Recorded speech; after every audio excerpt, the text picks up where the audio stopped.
What is going on, everybody? It is episode 570 of Pop Culture Crisis. My name is Brett, and I am here once again with my co-host. Would you introduce yourself, please? Hello, Crisis Actors. It's Mary. Happy Friday. As you can see, we have a special guest with us today, Valliant Renegade. Good afternoon. Great to be here. Never been on YouTube before, so looking forward to this one. So Total newbie. I like the idea that a person comes in with no like media personality, but they have like a name. It's kind of like Madonna, but that's Madonna's actual name. It's like having like a channel name rather than a real name, but you've never been on YouTube. yeah, not at all. Not ever in the past 3 years, but no. It's great to be here. Thanks for having me, guys. Tell everyone who you are, what you do. Well, the motto of our channel has been since day one, we put Hollywood and the entertainment industry through the business and financial lens of reality. So we come at the pop culture side of things a little bit differently.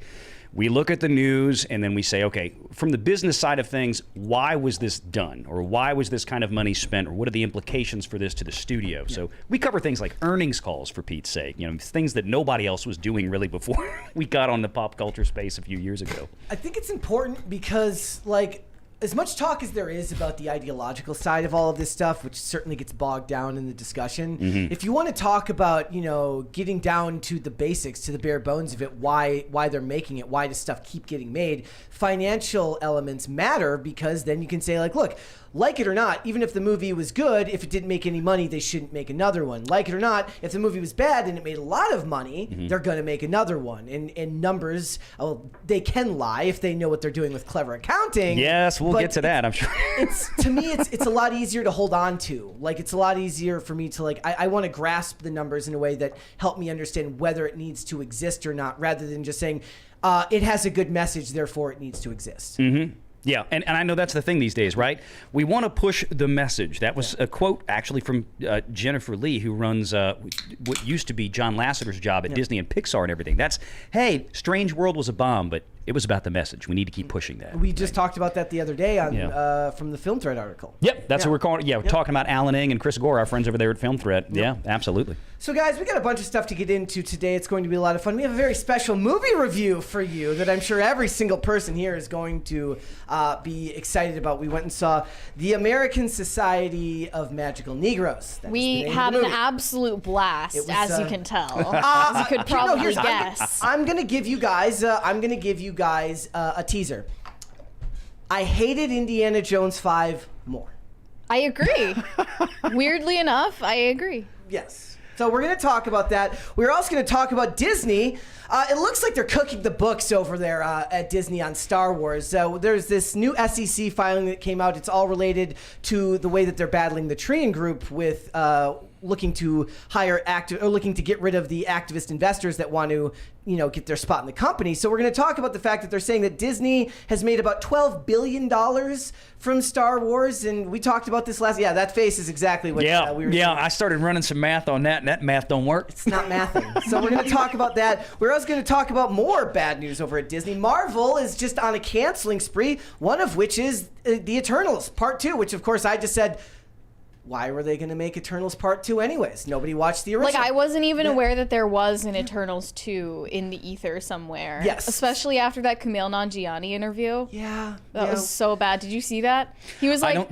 I was traumatized and I was crying to my wife. Yes, I did see that. Like, he literally went to intensive therapy because it did so badly. I like the idea that they hire him for Part 2 and he has to double his therapy sessions up. Why is that a theme with all of these actors that perform, especially in like Marvel and Star Wars shows? 6 months later, they're all out there saying that they needed therapy from backlash somewhere. And it's now, like this is a running theme with Disney hired personnel. And now Chad Sidney Sweeney's like, I don't know, they hired me. I didn't, whatever. And Chad Dakota Johnson, too. Yes. Yeah. So we're going to talk about that. We're also going to talk about this new study that was done by Tubi, the online streaming service, that says Gen Z doesn't want remakes and reboots. They want original content, to which I say, shocking.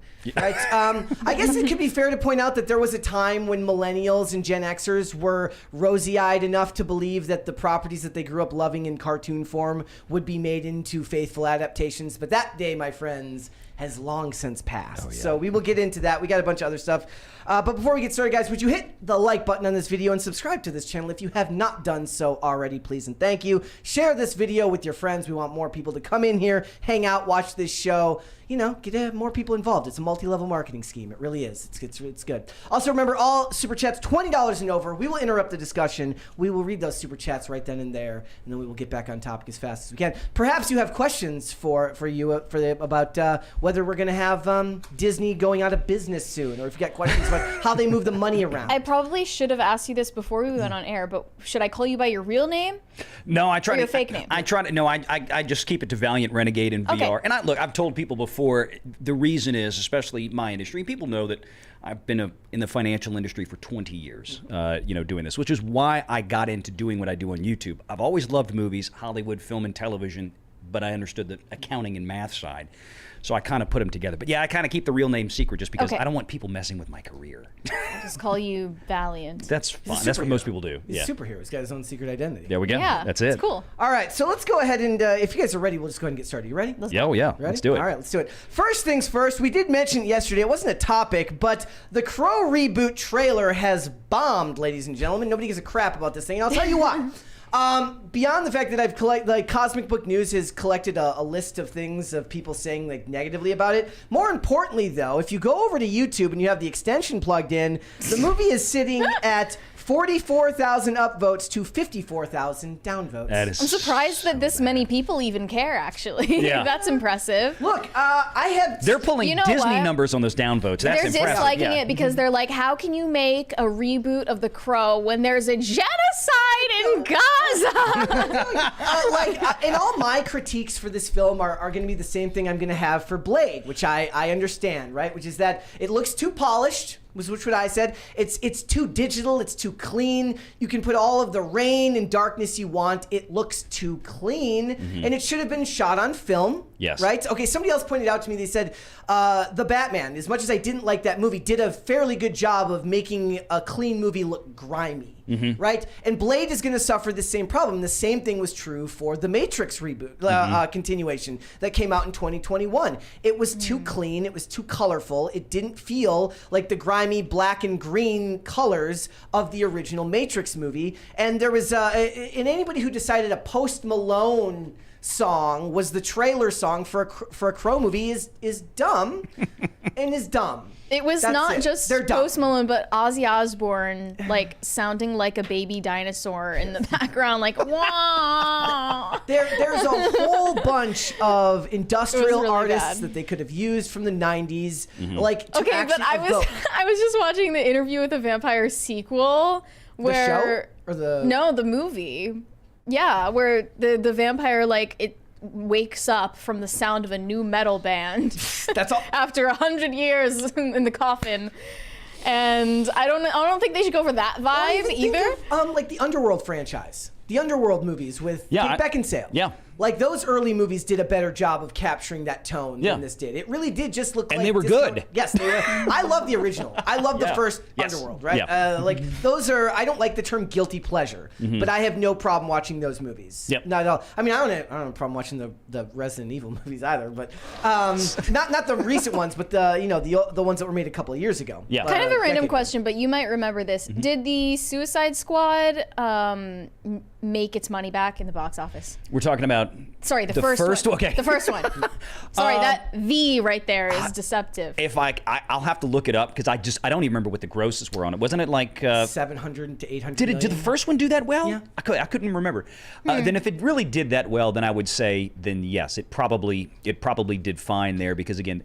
I'm just thinking about all of the Party City costumes. Oh that yeah, were well the bought. merchandise that was one must thing. have made the money back, if anything. Yeah, but they I'm made just it back wondering into because Harley Quinn Halloween costume. everyone was saying, oh yeah, they made that money back on the T-shirts that say "Daddy's Little Monster" on it. Yeah, but I was thinking because I was right. Everyone was saying Bill 749. Skarsgård looks like Jared Leto's Joker in the Crow reboot.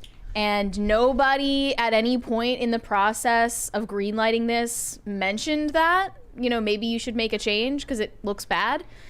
It made $749 million on a $175 million budget. So you're looking at what, $250 million with marketing, maybe like probably pushing $300 million on a movie like that. So if they got about 750, let's say they got about 325 to 350 of that back, maybe depending on the international versus domestic hauls. They probably broke even at the box office, or pretty damn close to it. They would have had residuals, but here's the thing: back in those days, they licensed those movies out after for PVOD and for other people's streaming services, and so they made a lot of money in the back before end. Max, they would have gone to other services, right? Mm-hmm. Yeah. And they're doing that now. Now all those movies are back on Netflix. It was a while ago, wasn't it? Yeah, Zaslav sent them back out for release to Netflix again. They're not just exclusively on Max, because they said, hey, they're going to give us a check for this. Yeah. They're not doing anything on Max, so why wouldn't we take the money? So some of the comments, Cosmic Book News curated a bunch of comments from Twitter, but you just go to the YouTube video. You don't even have to curate. All of them are negative. Why does the Crow look like Machine Gun Kelly dressed up like Florida Joker? Apparently, he's supposed to be inspired by Lil Peep, the rapper. Yeah. Yeah. I mean, I guess. And they'll make a sequel. If Lil Peep were alive, they would have gotten Lil Peep instead of Bill Skarsgård. But I thought that was bizarre. I will say, I told you this in the car ride last night. As far as The Crow is concerned, I'll push back a little bit. I was really excited when this movie was announced. I don't care about the movie. I have no intention of seeing this movie because it looks terrible. But I was excited that it was announced because that meant, and we finally got it, a true 4K remaster of the original Crow that'll be put out on physical media, which I've got pre-ordered. That was the only reason this movie got me really jazzed. It's not a great reason, but No, but I'll take it. You'll take it. A film that doesn't need to be made. Come on, this movie doesn't have the atmosphere of the 1994 movie. We just saw a John Wick with superpowers. I mean, John Wick basically had superpowers anyways, right? He fell off buildings and stuff like that.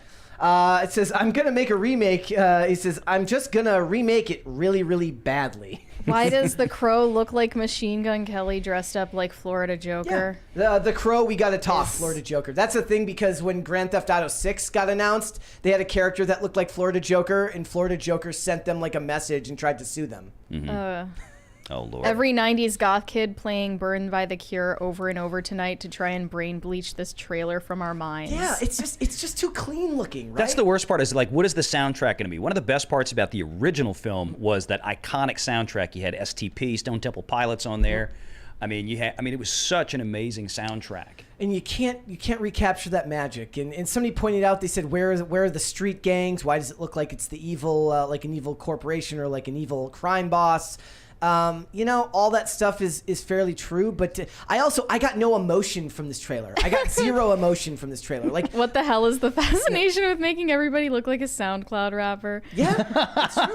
The Batman looked more like the Crow than the Crow does. That is true. Oh, that God. is true. I'm gonna we'll probably see it just to morbid curiosity, I guess. It could be worse. We could be going to see Love Lies Bleeding, Mary. Yeah, it could be worse. It always could be worse. So if you guys don't know, Love Lies Bleeding is the movie with Kristen Stewart that we've been talking about a lot because of that crappy magazine cover, where she's wearing the jock strap. Yeah. Where they intentionally make her ugly. Because there definitely aren't enough lesbians in this country to make this movie make a profit, right? It's not possible. But it turns out this guy, a moviegoer, was arrested after lewd sexual behavior during a screening of Love Lies Bleeding. Guy just jerked himself off to sleep in the middle of the movie. I never thought we'd have another story like this after Pee Wee Herman 20, 30 years ago, whatever the hell it was. No, worse. So I did the rare thing. You know how when you go on Twitter, you can look up right below a tweet, it says similar stories. Oh, yeah. I was looking for the people who were talking about this yesterday, because there was people who were in the theater who were commenting on it, who were like, not me stuck in a theater with a dude who jerked off to bed. But what it gave me was a bunch of links to other such situations like this, where apparently a couple had sex during Batman vs Superman. You went down a rabbit hole, didn't you? I don't. Look, I did I love my job, right? I did my research. Batman versus Superman? Why? Why? Oh my God! Because the movie was so boring. Why not? He snapped Zod's neck. Let's do it. And that's what Wow. happened, right? So, yeah, this guy, basically, the funnier part being this was on his side table, so this theater is lit, apparently, because he's got 2 bottles of Fireball, cigarettes, what looks like probably vodka, given that it's in the clear plastic cup. And He's like got an the orange big green- lighter, of course. And he's got his vape. So, he was having a good old time. Yeah.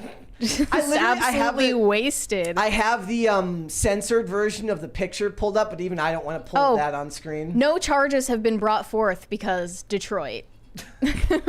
They're like, look, we understand. That Yeah. movie looked really boring. Sometimes you just got to jerk one off and go to bed. It happens.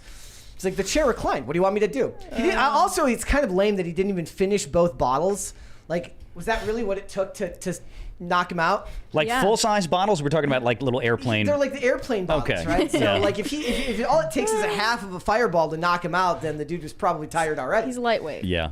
Yeah. Have fun. All right. Bad news for anybody who does movies with firearms. Alec Baldwin is not going to go to jail. And we don't know that. I don't actually believe. Okay. Does anybody here believe he's going to spend a day in jail? What are they going to do then? I mean, they've hit him with manslaughter, right? So there's got to be something. I don't know what the penal code out there suggests as far as minimum sentencing, but I think he ends up with community service and pays a big old fine and a lot of money to the police unions. But you think he will be found guilty? I don't even think, like, maybe I'm just jaded, but I don't even think that. I think they got their scapegoat in Hannah Gutierrez Reed with the armorer. Right? But I mean, she was also partially guilty, but she didn't fire the weapon. Right. Ultimately, the responsibility lies with the person who fired the weapon. Common sense isn't always all that common when it comes to It turns out prosecution. Alec Baldwin has filed to dismiss the involuntary manslaughter charge because he claims that the Santa Fe DA office has it out for him because the witnesses they've chosen are too biased. And it sounded like he was saying the jury was rigged. The jury was not rigged. Obviously, it would be an issue if the jury members were biased, but he's talking about witnesses who are entirely relevant to the conversation. yeah. I mean, he's saying that they're all on the DA payroll and 2 of them are employed by the sheriff's office. Okay, why would they not be called to the stand then? Right, Yeah. exactly. I mean, typically you would have a detective or a responding deputy from the sheriff's office who was on the scene when it happened with the initial investigation. Of course, you'd have people with the DA's office who did further investigation to come tell the grand jury this is what we found. They're effectively, you would think, quote unquote expert witnesses in that sense, or you know, they were involved in the investigation. I've never seen a case like this where you would not have people from that background be there and say those things. His lawyer is just kind of grasping for straws, I guess. And one of the witnesses was also suing him because they were a crew member. And they sued him in a civil case for negligence on set because he was a producer. So he also was responsible in that sense. Another one publicly blamed Alec Baldwin for the death days afterward, I guess in a social media post. But none of that makes any sense as to why they wouldn't be called to the stand. His paranoia trial. is also funny to me because I keep thinking of like Robert De Niro's recent comments where it's like, if Trump gets back in office, he's gonna come looking for me. I was like, bro, you don't matter that much. Like, No. you're not that important. Yeah. We'll have to wait and see. I guess I'm just jaded, and I just don't imagine any of these celebrities end up facing a whole lot of justice. There's actually there's a show I really like called The Shield. And there's an actor from that show who's actually in jail for murder. He murdered his girlfriend and was convicted. And he's what's his name, Michael Jace, and he was like one of the cops on the show.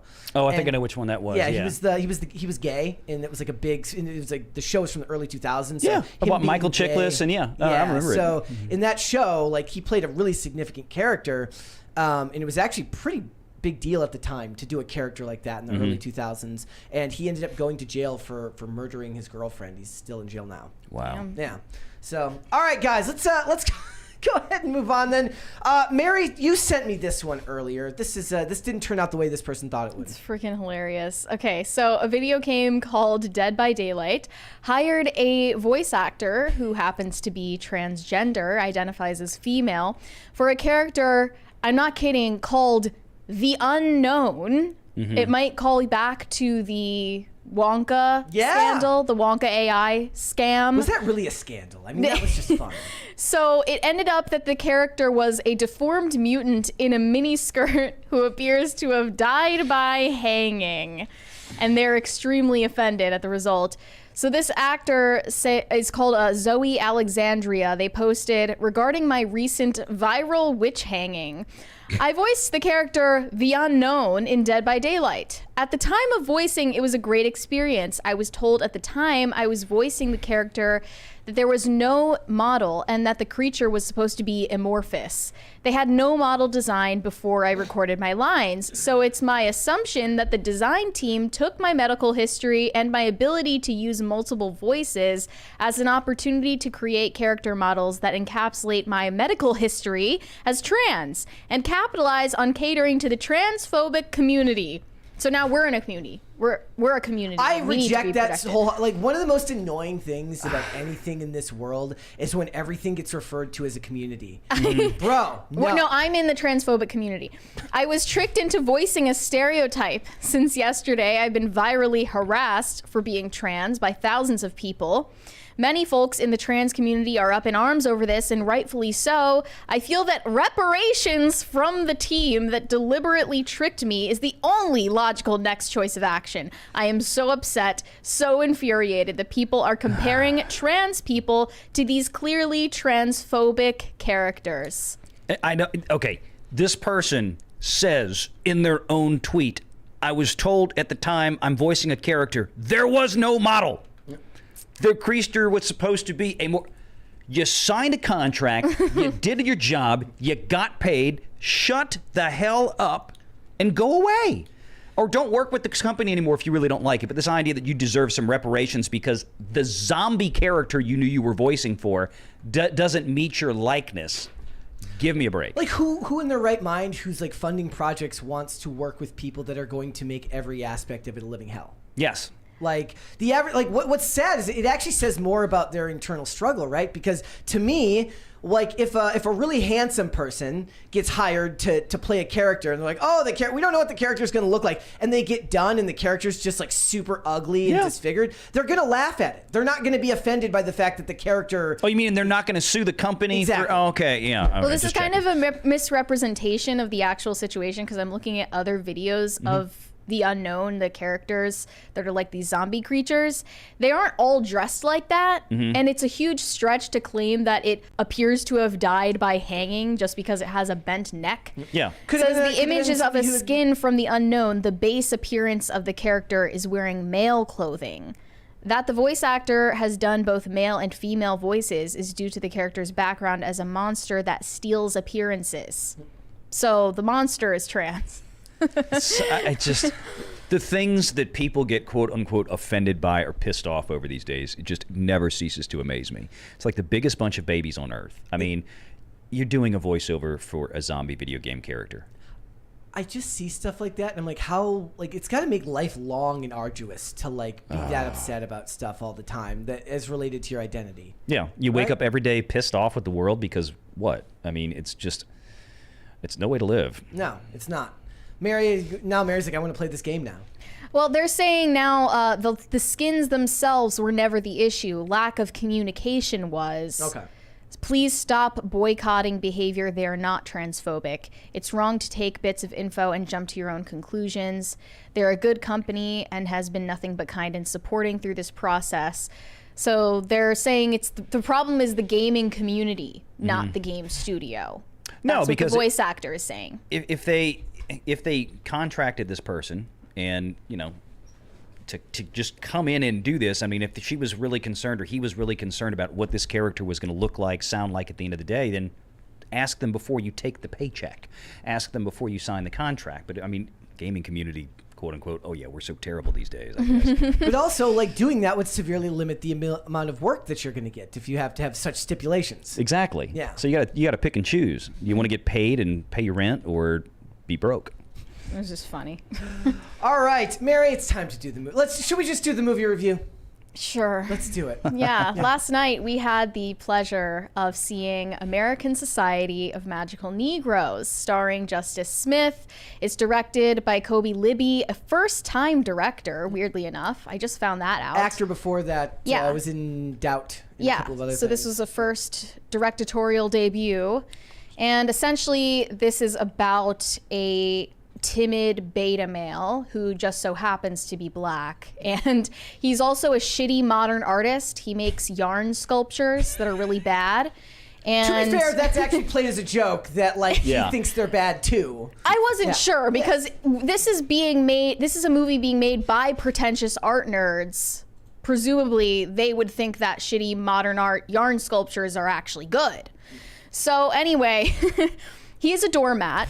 And he feels that he is constantly underestimated. Literally, the whole movie could stop if the dude stood up for himself a single time. Oh, no, exactly. Yeah. So I think he's not underestimated, and he has no artistic talent, and he's very accurately evaluated for not being talented. But anyway, he's followed home by this older black man who kind of forcibly recruits him into the American Society of Magical Negroes, and they're this secret magical society of black people that follow white people around as their clients, and they're tasked with making white people comfortable because, as the trailer said, white people are the most dangerous creatures on earth, and really bad shit can happen when white people are uncomfortable. They can just commit mass shootings and stuff. I mean, that wasn't explicitly said, but we know the implication. So they forcibly recruit him into this society, and he kind of doesn't fight it because he, again, is a timid beta male doormat.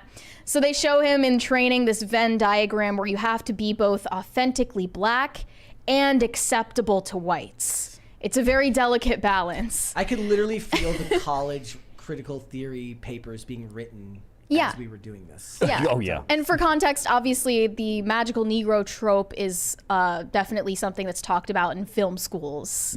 You're warned about this. Like, I guess Gone with the Wind would include this. Green Mile, there's a lot of them. Legend of Bagger Vance. Legend of Bagger Vance. Yeah, There's a lot of movies that include this trope. Though I did see somebody make a great point today online. They said, is Tommy Lee Jones the magical cracker from Men in Black? You tell me. I assume that none of you in the chat are planning to see this movie, so we're just going to go ahead and spoil everything. Yep. I'm sorry, but There's not a you whole don't lot want to see this spoil. movie. Let me They sent him to work at this tech startup with a bunch of millennials, and his client is one of his coworkers named Jason, I think. He has a work wife named Lizzie, and he has this conflict within him because he's falling in love with Lizzie, but he has to make sure that Jason is comfortable at all times, and that presents a conflict of interest. Overall, I think this is mildly amusing in some parts, to be fair, but also mildly annoying in others. And all of the incendiary racial rhetoric about white people, it doesn't make me feel any type of way because if you go into the movie, we've heard it all before. If you go into the movie bracing yourself for the extremely racist rhetoric, it will wash over you a lot cleaner. It won't bother you as much. If you went into this movie with no knowledge of what this was about, you would find the title kind of gives a little bit away. You would find this absolutely infuriating. Like I pointed out before, I watched, if I saw this rhetoric in a show that I usually like, it would be far more infuriating than seeing it in a movie where I was expecting it from the very beginning. I think the sad part is it just lacks a whole ton of creativity on top of all the racism. So the scenes where they're actually at the magical it's a facility. Black Hogwarts. Yes, at Hogwarts. There's some interesting imagery there. There's some interesting special effects there that could have built a world that was halfway to wondrous. But you spend the majority of the movie at this stupid San Francisco startup. Yeah, there's definitely not there. as much of a fantasy slant as the trailer would have you think. Kind of underwhelming in that respect. There's these attempts at social commentary on corporate diversity. My favorite part was the news network was MBC SCN, MBSCN instead of CNBC or MSNBC or CNN. I missed that one, yeah. And they make some commentary on corporate diversity and forced diversity, not understanding that they're part of a corporate structure that does exactly that. I mean, I think it was clever to scrutinize diversity in like diversity practices in corporate culture, but they're not, because it they also falls criticize flat. they also criticize the concept of meritocracy, where they say that caught that Jason, part, yeah. they said he's a free market psychopath who believes in meritocracy.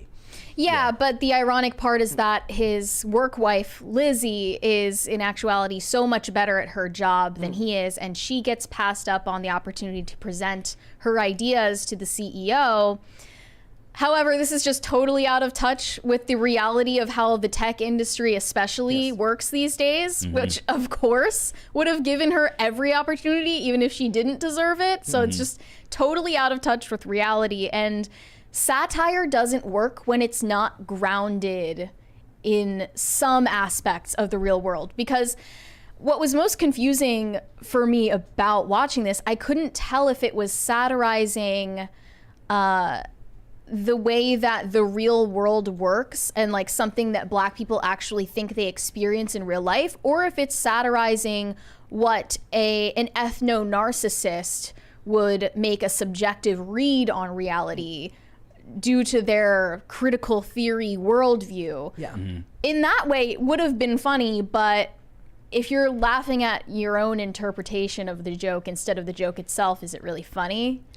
My problem with this is where Hollywood, the biggest failure they've had in the last 10 to 20 years, is the inability to share characters with actual character flaws without turning them into caricatures, right? I watch all of these old shows. There are shows that I watch where characters can genuinely have bigoted, sometimes even racist views, but they have redeeming qualities that make them a complete person. All in the family. Oftentimes the point of that is if you take a character that has some bigoted or awful views, but you make them a more full person in other ways, that allows them to grow into the show and become a better person, where they both raise up the qualities that they do well and learn from the things that they do bad. And they don't do that here. The ability to show a character with any level of nuance is gone. Every character isn't even racist. They're just selfish and don't listen to other people. I'm not even kidding you. They're not bad people. They're just stupid and selfish. Which is most people. And I think that primarily, like, you don't sympathize with Aaron, Justice Smith's character, because he's such a timid beta male doormat.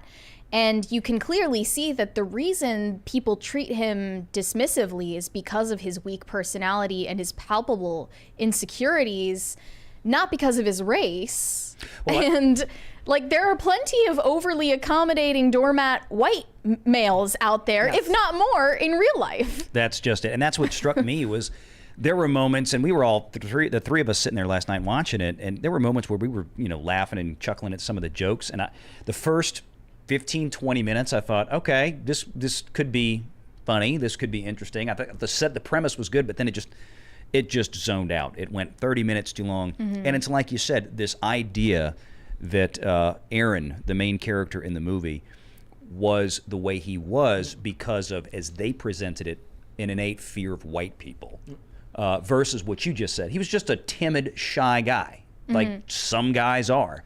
And they tried to build this out, and the movie just didn't work. And I think I even made a comment to you earlier, Brett, if they wanted to play this idea that the biggest fear that these folks had in the society is that white people were going to kill them at any moment, and they had to calm them down. That was their whole job, so the black people wouldn't die.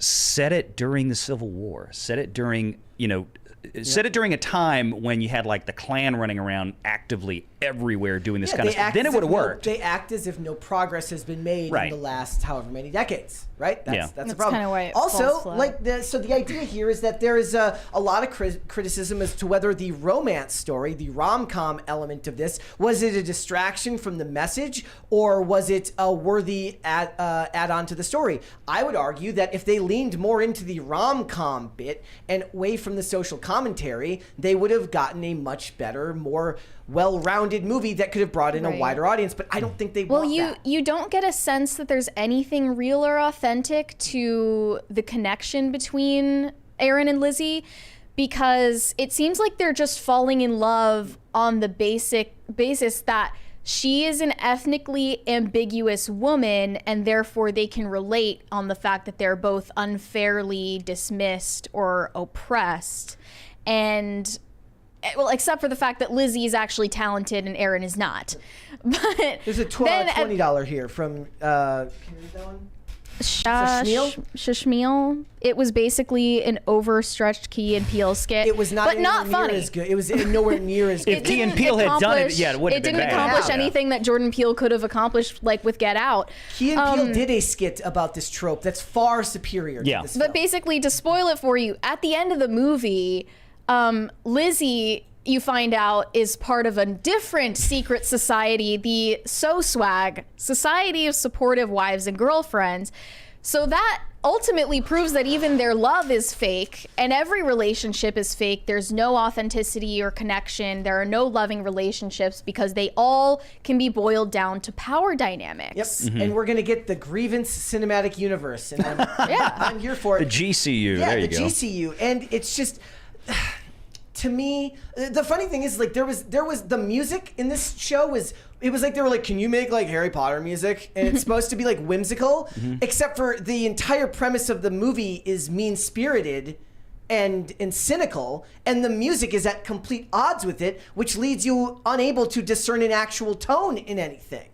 Yeah. Right. He has a. I will give Justice Smith some credit. Okay. So he has a an outburst at the end. The climax of this movie, where he basically finally gets everything off his chest and says everything he thought he realizes he needs to say to everyone, to the detriment of his job. There's a good amount of like change between his timid self and the assertive self, but it's not so broad that it looks like a completely different person. It felt like a person who's been timid their whole life finally speaking up for the first time, rather than somebody who's actually a more self-confident person playing a timid person. Does that make sense? That was fine. But the rest of it, if you had turned these characters, the Jason, his dumb coworker who keeps getting all the credit, who keeps doing everything right because of his evil white privilege, if you had turned him into a real person, if you had gave him some redeeming qualities rather than making him a characteristic buffoon, you could have actually gotten to some truth here. You will never do this as well as they did in the 90s and the 2000s because they didn't have a deep, unabiding hatred for people that either didn't look like them, came from a different social class, or lived in a different part of the country or the world, okay? You will never understand this. Also, Aaron's ultimate speech there, where he's getting everything off his chest, it would have hit harder if it didn't come off as so self-pitying. It wasn't set up well. Like, it just grossed me out. Like, he was saying all of these lines that you've heard on Twitter, like, I've grown up in a country that constantly made me feel like it wanted me dead. And that's the key word. It made me feel like that. But is that reality? My notes, I said, is that your fault or is that society's fault? Who's the criminal in this? Well, no, that's what struck me when y'all were talking about that, is that that wasn't even set up at all in the movie. Right. That was set up because David Alan Grier's character was telling him that the whole movie. There was nothing from Aaron's life that showed that. He was just a timid, meek guy. And then somebody put all that stuff in his head, and he has that outburst at the end. Nobody ever showed us, like, why would Aaron have felt that he was that scared of white people? What had ever happened to him? He's just scared of the world. That up. Yeah, he's not scared of white people. He's scared of the world in general. He's scared of people because he's But he focused insecure. it down on white people at the end because that's what... the movie was built from the message point first. Yes. Wrap it in some Harry Potter, and then we need to jam a rom-com in here to move it from point A to B. I'm telling you, that's probably how this movie was structured. Also, it's interesting to point out that they made Aaron, he's mixed race. They don't really ever address the fact that he's mixed race, which could have made for some very interesting character development if you had done more of a character study into how his home life had made him feel this way. Also, he does casually throw in the line at the end of the movie, everyone is racist. That's he makes that assertion as if it's pure truth. Okay? And that's a disgustingly simplistic way of looking at the world. And it's the type of thing that only somebody in the Hollywood bubble would be able to say with complete certainty without even thinking for a moment that maybe there are people different than you that see the world differently than you that do not take those same takes on prejudice and bigotry. Well, it's also confusing because it's not the mantra we've been hearing this whole time that only white people can be racist and only non-white people can be victims of racism. And here's the kind thing. of confusing. I will say that going into movies like this, as long as you temper your expectations, again, we're doing this for a movie review. It's part of our job. We subjected ourselves to this because it's work in a way, right? Fine.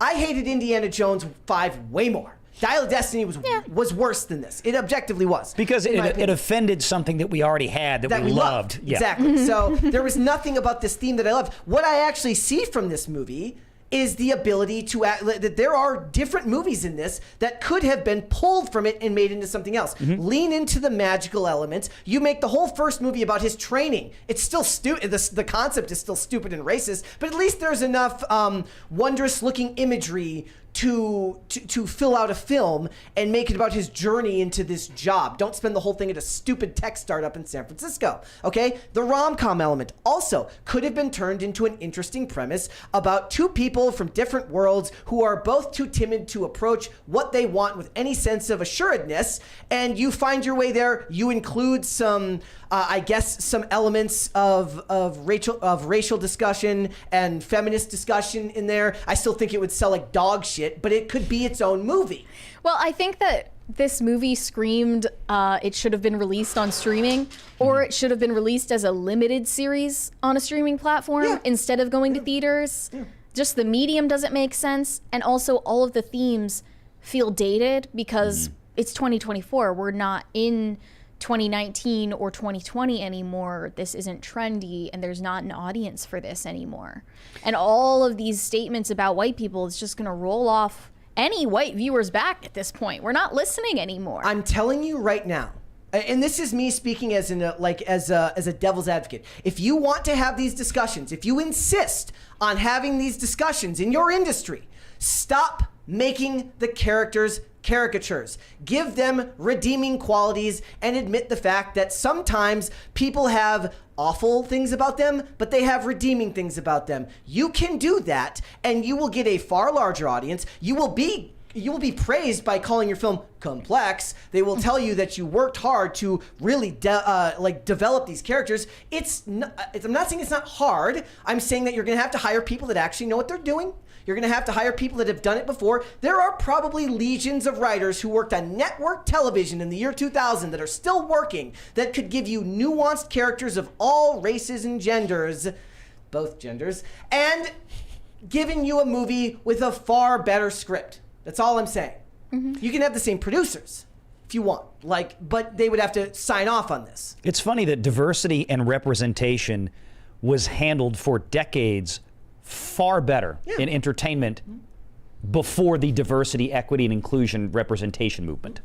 It was. Yes, it was. Yeah. I think ultimately this movie said the quiet part out loud of critical theory, which is that already emotionally dysregulated and malfunctioning people latch onto it to explain the world around them and to explain all of their personal flaws.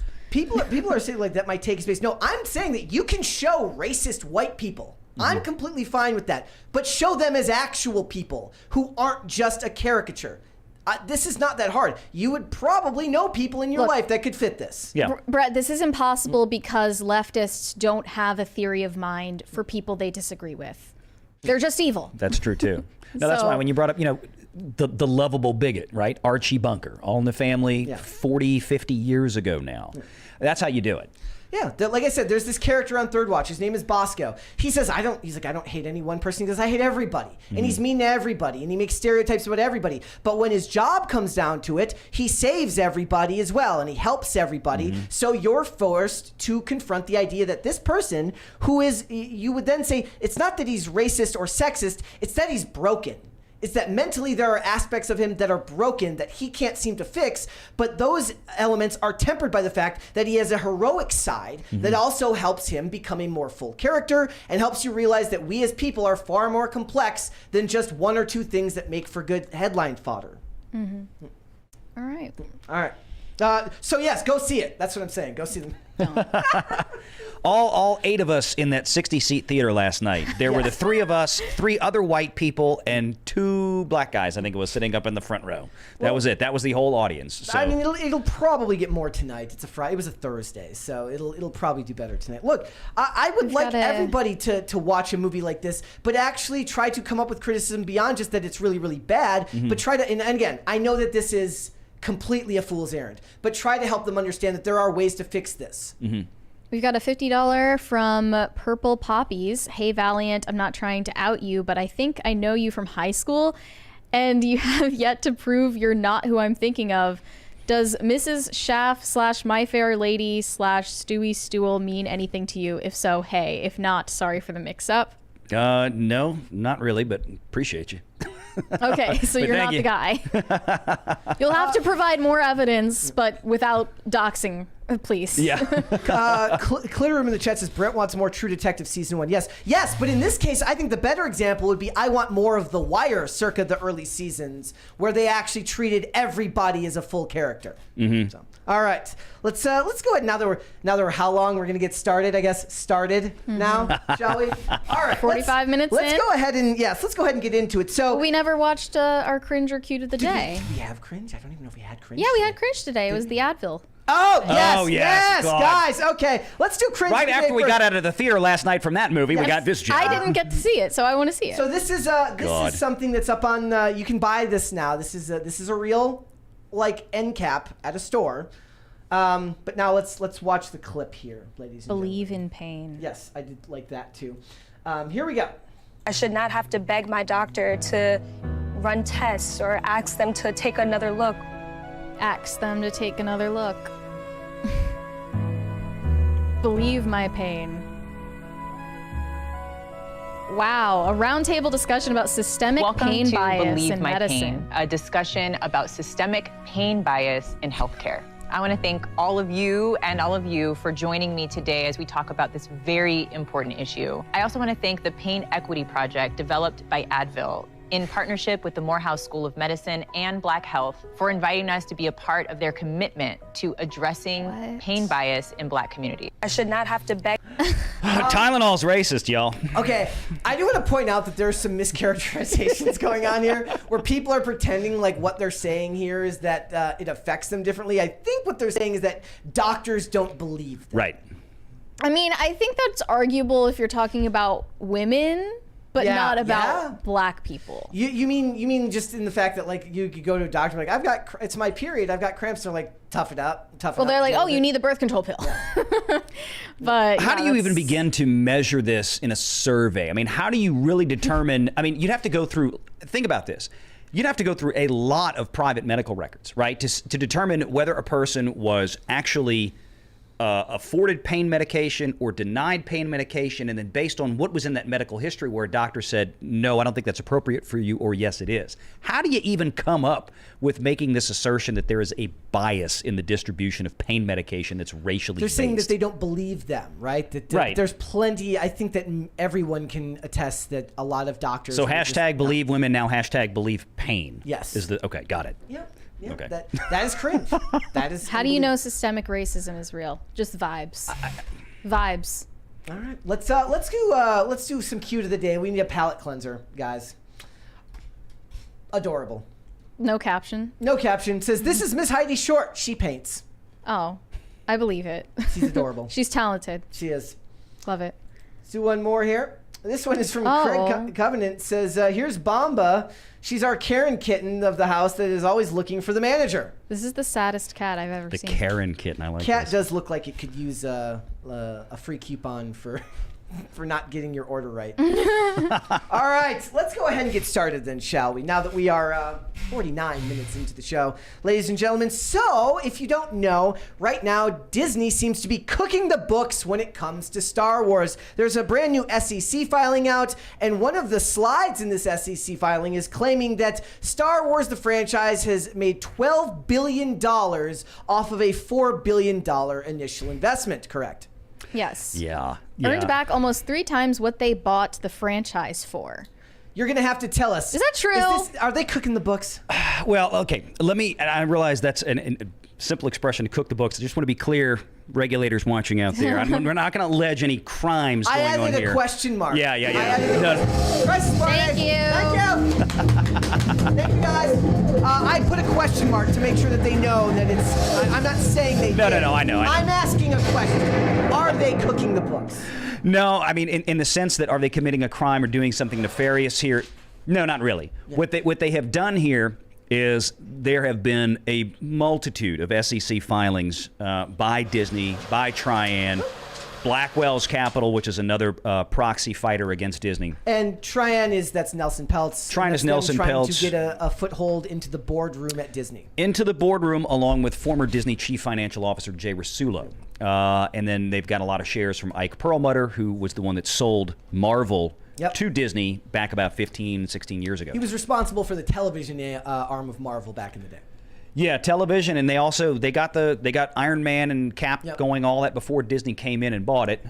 So they set up that architecture. A lot of that was done by Jon Favreau and then Kevin Feige to a lesser extent at that point. But so what Disney is doing here is they're trying to say that, hey, everything's fine and dandy. Everything is a lot better than what people are making it out to be. So they have come up with this investor presentation, which I guess you probably have up on screen now.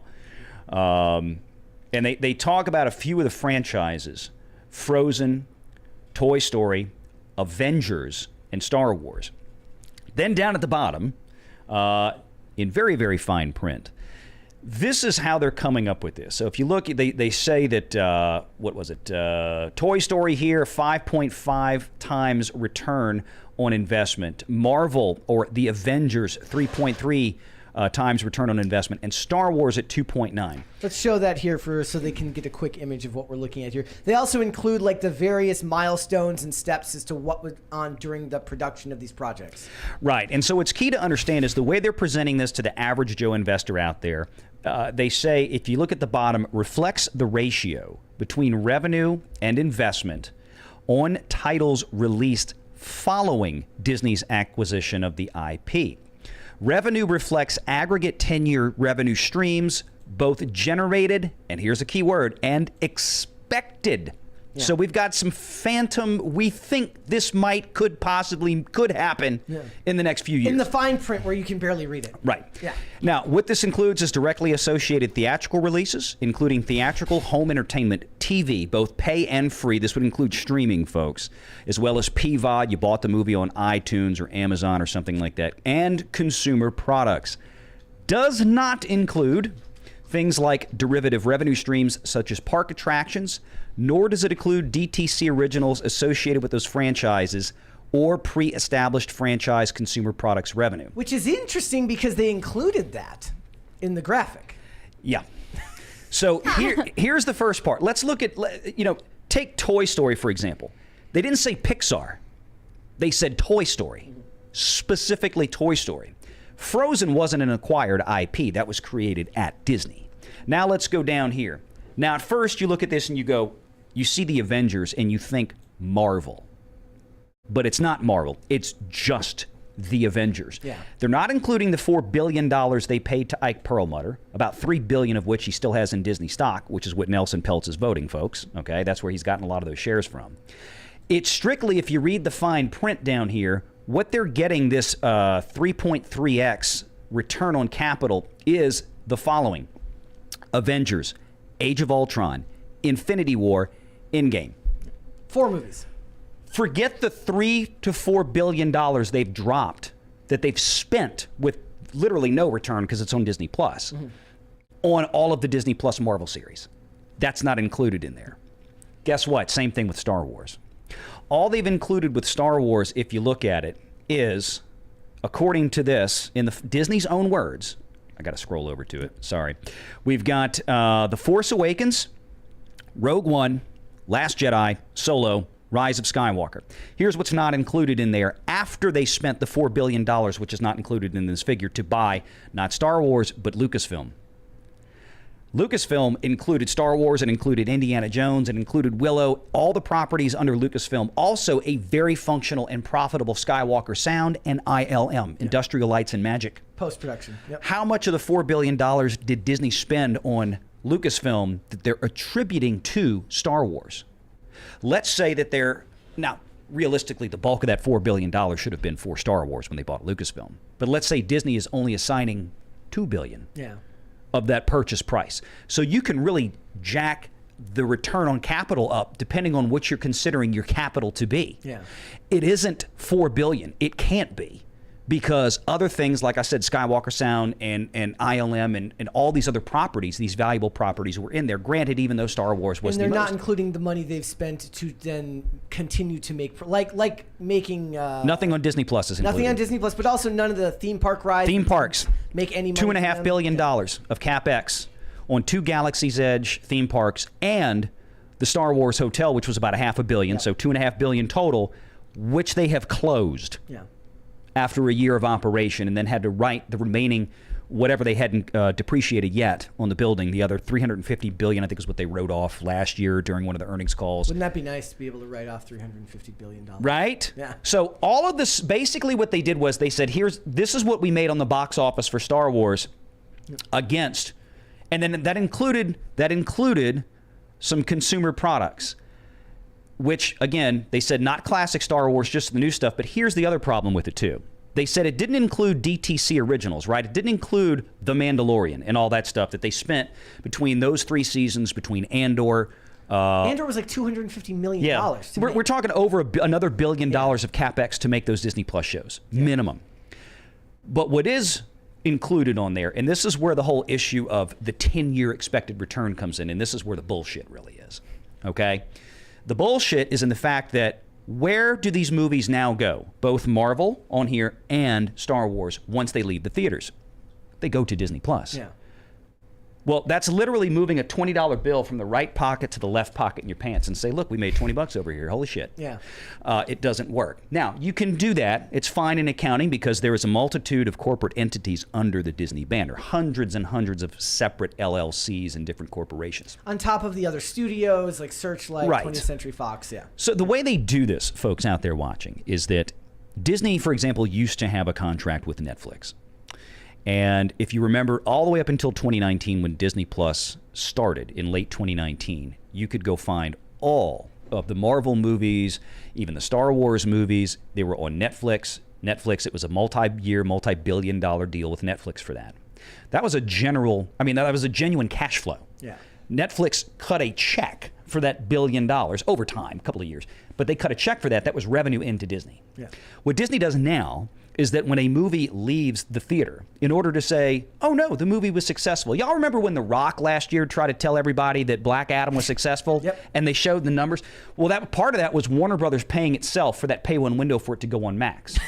Okay, so it's phantom money. Disney's doing the same thing. So they can say, okay, look, we have The Force Awakens. The Force Awakens was a $2 billion picture. Avatar was a $2 billion picture, right? But Disney doesn't own that one. James Cameron does. And they say, well, what if we had actually licensed this out to Netflix or to Amazon Prime? What would we be paid for this 18-month pay one window, pay two window, whatever, or in perpetuity, as in the case of Disney Plus? Well, a $2 billion box office movie might be worth $200, $300, $400 million.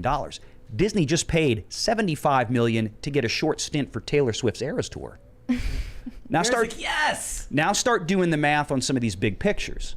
I mean, you look at Universal. So what they're doing is they're saying these movies made this return. A big portion of this return is on revenues that Disney paid to itself from the Disney Plus credit card, which is why, folks, Disney Plus is about $15 billion in the hole.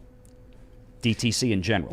They keep talking about how they're lowering. It's getting closer to profitability every quarter. That's what they focus on. They focus on closer to but profitability in a quarter, not erasing the $15 billion in the hole. That's already been invested. Right, exactly. Also, there's a lot of talk on, like right under that, they're talking about global accountability, and they're touting the idea of cost-effective production, which is hilarious coming from any of these companies right now.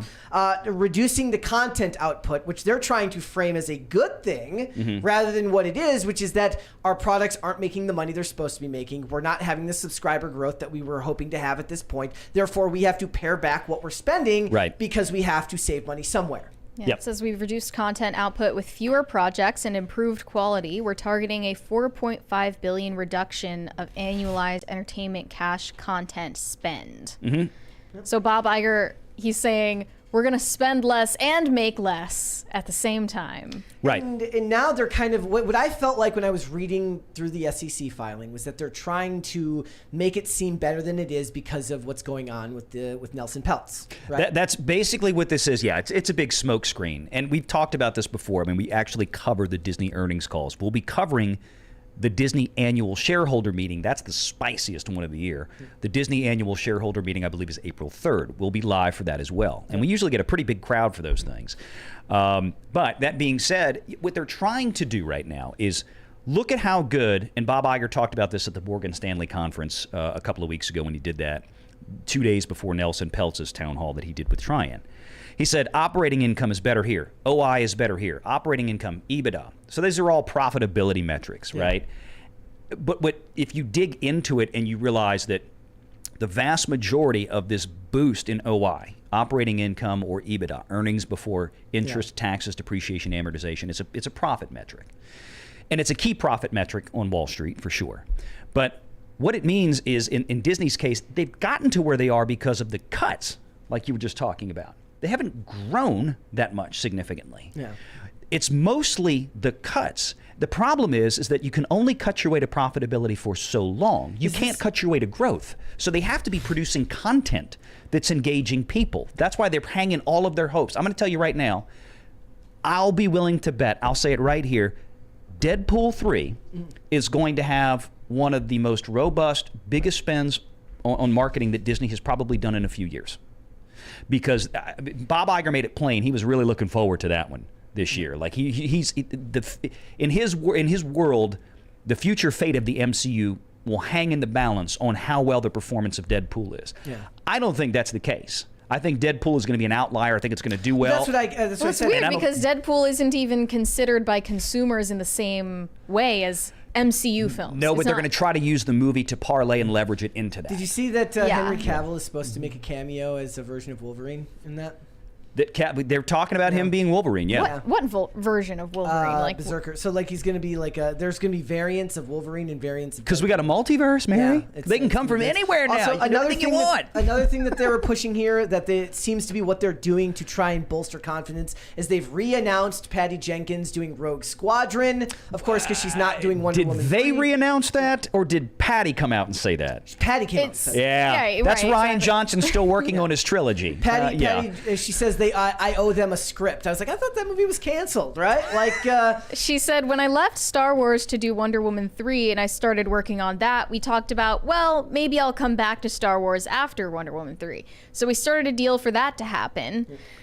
When Wonder Woman 3 then went away, Lucasfilm and I were There's like, a reason. oh, we've got to finish this deal. We finished the deal right as the strike was beginning, so now I owe a draft of Star Wars. So we'll see what happens there. Who knows? she just like, maybe if I We'll just see what speak happens. this into existence, they'll hold me back. When Wonder Woman 3 went away. Went away. What does that mean? When she got fired from it. They Basically, gave you full control over Wonder Woman 2. Do you and made think it kind we of forgot? rapey. It got kind of rapey, and then they're like, I don't think we're going to do a Wonder Woman 3. Well, she was really upset over the first movie because she thought that she should have the coveted writer-director credits. So she got director credits, but she didn't get writer credits. So she wanted that for the second one, and studio wasn't going to argue because the first one did well enough to where they thought, okay, go ahead. And then we all saw what happened with the second one.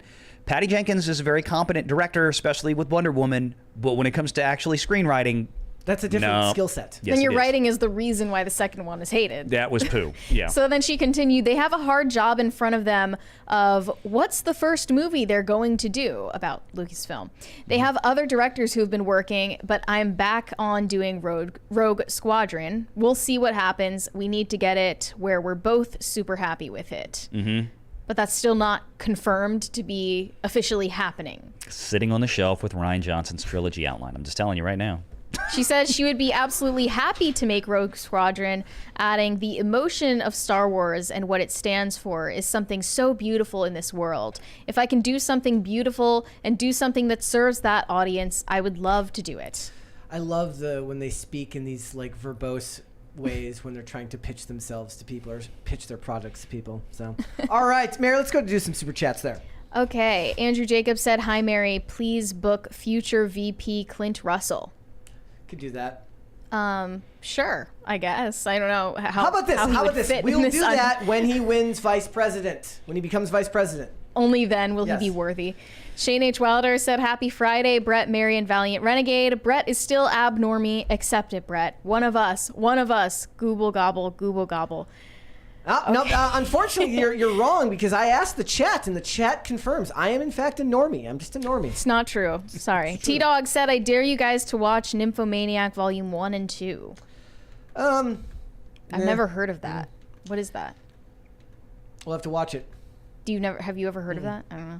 Takti Pilati said, "I too keep my identity secret to hide from Big Avocado." That makes perfect sense. They're always watching. They are.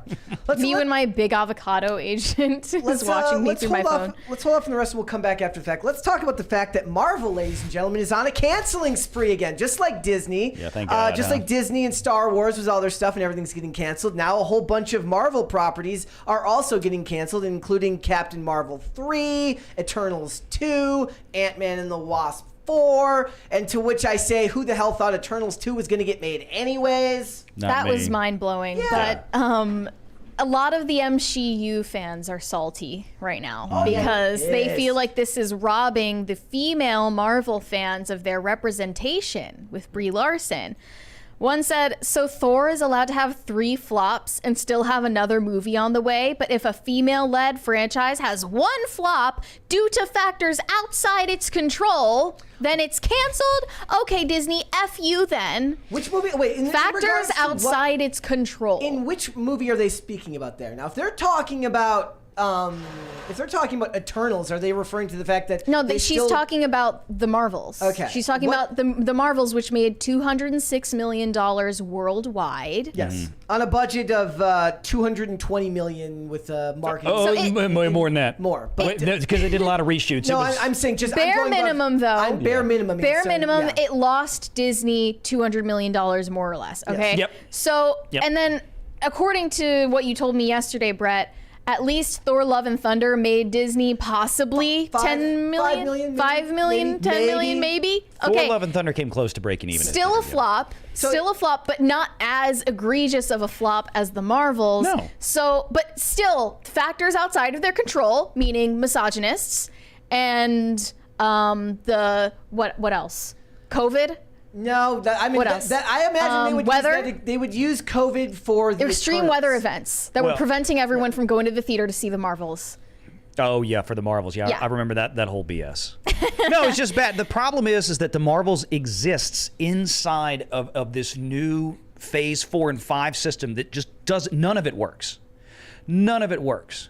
You can have something like an Ant-Man 1 and 2 during phases 1 through 3 that doesn't really make the mark. Those movies didn't really make any money. They lost money at the theater, but it was part of a bigger story that was making money. You got nothing of that going on right now with Marvel. That's the big problem. Did you see Quantumania?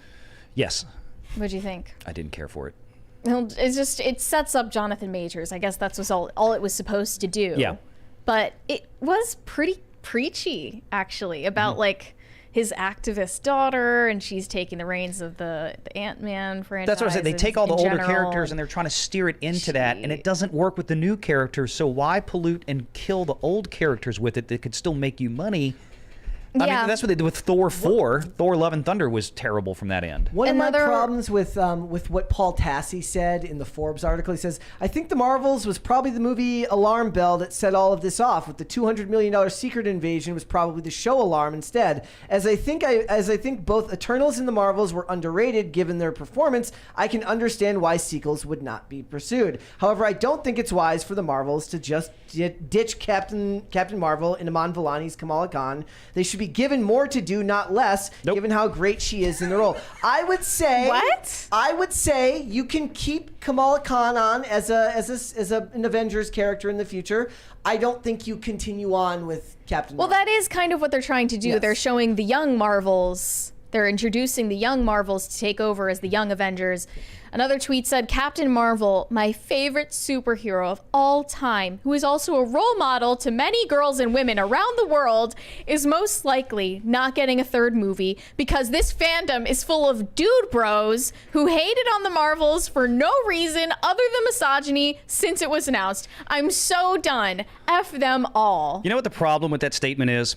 Is that if you look at the demographic breakdown of all of the big Marvel movies that featured prominent male superheroes, and going back to Iron Man, Captain America, Thor, all this, guess what? About half that audience was women or close to it, which means that 2 to 3 times as many women, if not 4 to 5 times as many women, went to go watch the Dude Bros movie than they did the frickin' Marvels. Because they want to see dudes, like muscular dudes, not annoying women.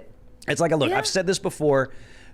Inherently, is there anything wrong with doing movies featuring female superheroes? No. Hell no. Not at all. The problem is you can't spend $200 to $300 million in the case of the Marvels after the reshoots, well over $300 million just to make it before you spend a dime marketing it.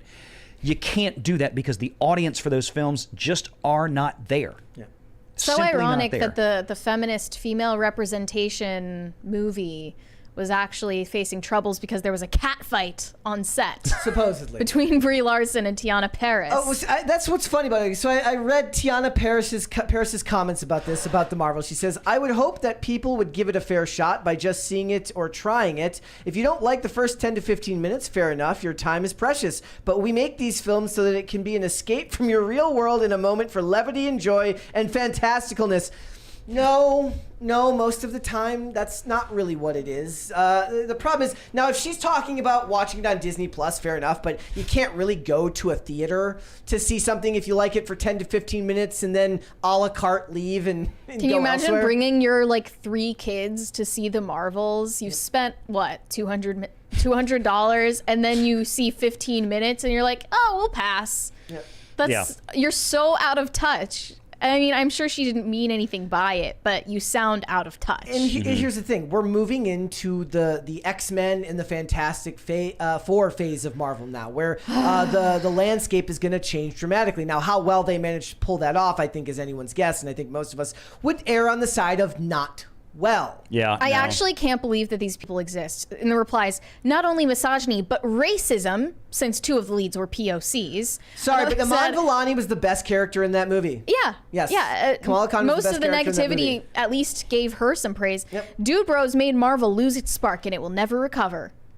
The Marvels was so much fun. Hate was ridiculously forced. Maybe what they should say is that it's not that Dude Bros ruined your movie, it's that Dude Girls made the other movies good, right? So Dude Bros don't show up for Captain Marvel, but Dude Girls do show up for Iron Man and Dude Captain Girls. America. Yep. And all these things. Like, girls and dudes, guys want to see heroic dudes do heroic stuff and save women, and women want to see heroic dudes do heroic stuff and save women. Obviously, the save women part isn't really prevalent these days. No, they just don't emasculate them. Yes. That's the key. I mean, they also mentioned that the Agatha show lost its steam. Well, yeah, because it was a viral song 2 years ago, and no one's going to care because Loki season 2 is long over, and it's past its moment. It's not going to work. No one's going to care.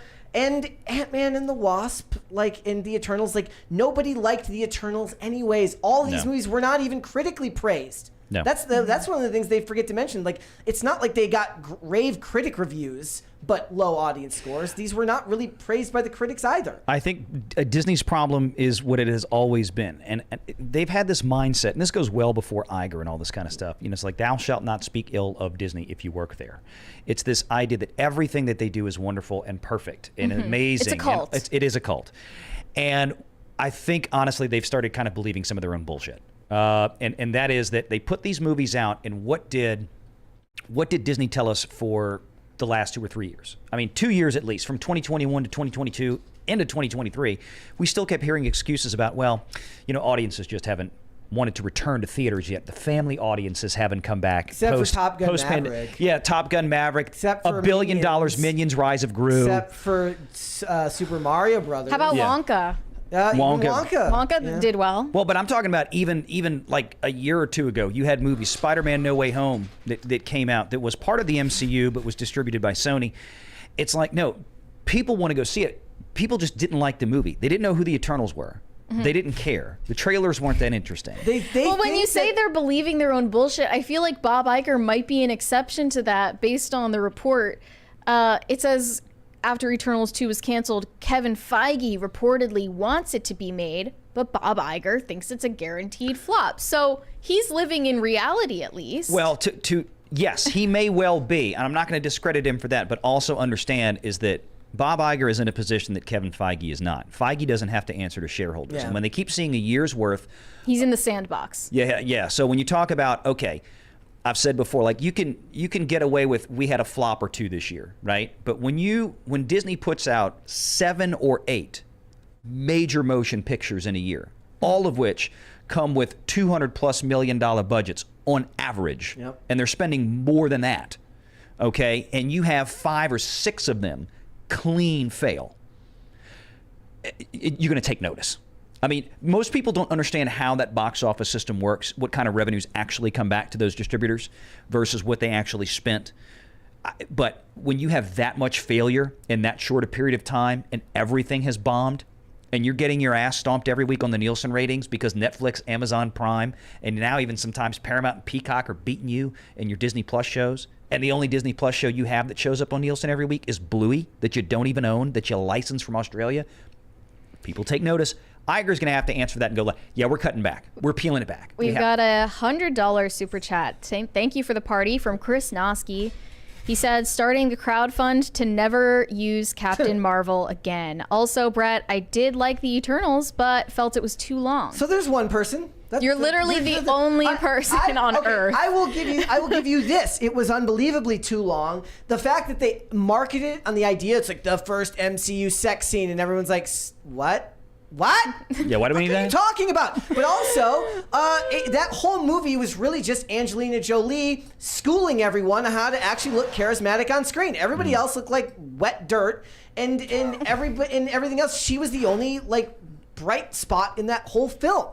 Right? It was awful. And that's the funny thing is Gemma Chan is a really good actress, but they gave her nothing to work with in there. And the movie was like 2 hours and 45 minutes. I wanted my seat to just start on fire. I did. Well, the Marvels was almost that long. Someone to yell fire in a crowded theater. I did. It was the one good thing we had in 2023 was like movies started to air back to the shorter side, right? We were getting most, other than Oppenheimer and Dune, and Dune's 2024, but like most of the movies kept it to 2 hours, maybe 2 hours and 15 minutes. I liked Rogue Nation, or the Dead Reckoning, but it was like 2 hours and 35 minutes, and even that's pushing it. I'm like, the train scene could be cut down a little bit. He's it's like he's jumped. Let's just get to the cliff jumping part. Can we get to the cliff jumping part? I want to get to the cliff jumping part. Okay, they're too long. You can't make your money when you spend $250 to $350, sometimes $400 million on these films. Secret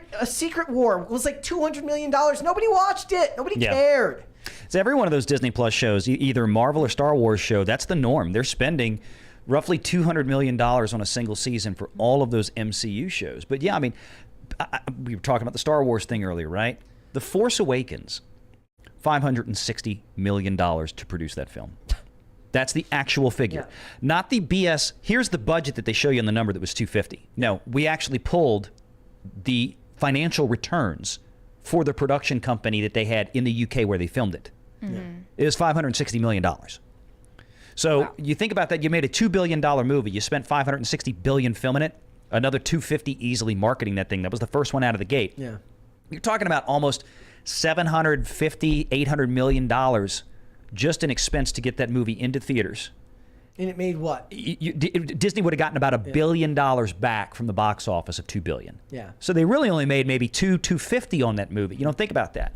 But that was the case with almost every Star Wars movie. And diminishing returns from there on out. Oh, yeah, big time. They still spent $515 million on The Rise of Palpatine, the final movie.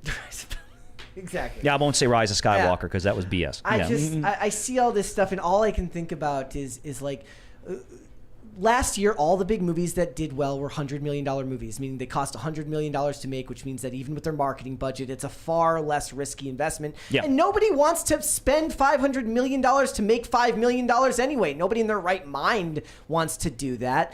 And they can't get over the fact that there just is no excitement. Who are we talking to where somebody said they were going to take their kids or something to go see the Marvels, and they were talking to some waitress. She's like, I didn't know they made any movies after Endgame. Like, Oh yeah. Like, I think I told you I was like the I was average person listening to doesn't know. normies talk about it, and they were like, "Oh yeah, I didn't know they were still making those." Like, Thank you. that's where the current public sentiment is at, and they're not doing much to help the situation. And they're gonna live. And the other thing that I laugh about is like I think it's gonna bother them forever that they're never gonna own Spider-Man. So I was just gonna say that, yeah. They're never gonna make the money off Spider-Man that they could be making. Granted, they'd probably find a way to screw that up too. Well, they get a piece of it with Sony. That's the deal, right? Because Sony wanted to get Spider-Man into the MCU because, hey, the MCU was making bank at the box office at the Morbin time. time isn't really selling to anyone, so Yeah. I can't with it. And with the Marvel stuff, it just feels like a lot of. Whenever we talk about this stuff, all I can think about is like the amount of money that gets pushed through there. Would they not be better to spend less on this stuff? But the production model that they've worked themselves into, meaning 6 versions of every scene, it costs unbelievable amounts of money because of the way they run their post-production department, which of course was Victoria Alonso's job before, and they haven't really found a way to fix it. One of the things I liked about Dune, or one of the things that I liked about The Creator, was that every shot, which was still heavily featuring a lot of CGI, looked planned and deliberate and actual art, whereas everything Marvel does just looks like, computer vomit. Because It really does. it's like a privileged trust fund kid. They don't care about how much money they spend on a luxury sports car. Yeah. But if you have limited means, you're actually going to be intentional and deliberate with the way you use it. So could the paring back be good for them? Now this is more rose tinted glasses, Sure. right? Could the idea that, we're going to make less films, we are going to spend less on them, so maybe we're going to put a good brunt of that money into hiring a competent director, a competent visual effects supervisor. I know, I'm laughing on the inside too. A competent visual effects supervisor, a competent line producer, all these jobs that you actually need for a production to come out well. What did Gareth Edwards get hired for recently? He just got hired for something.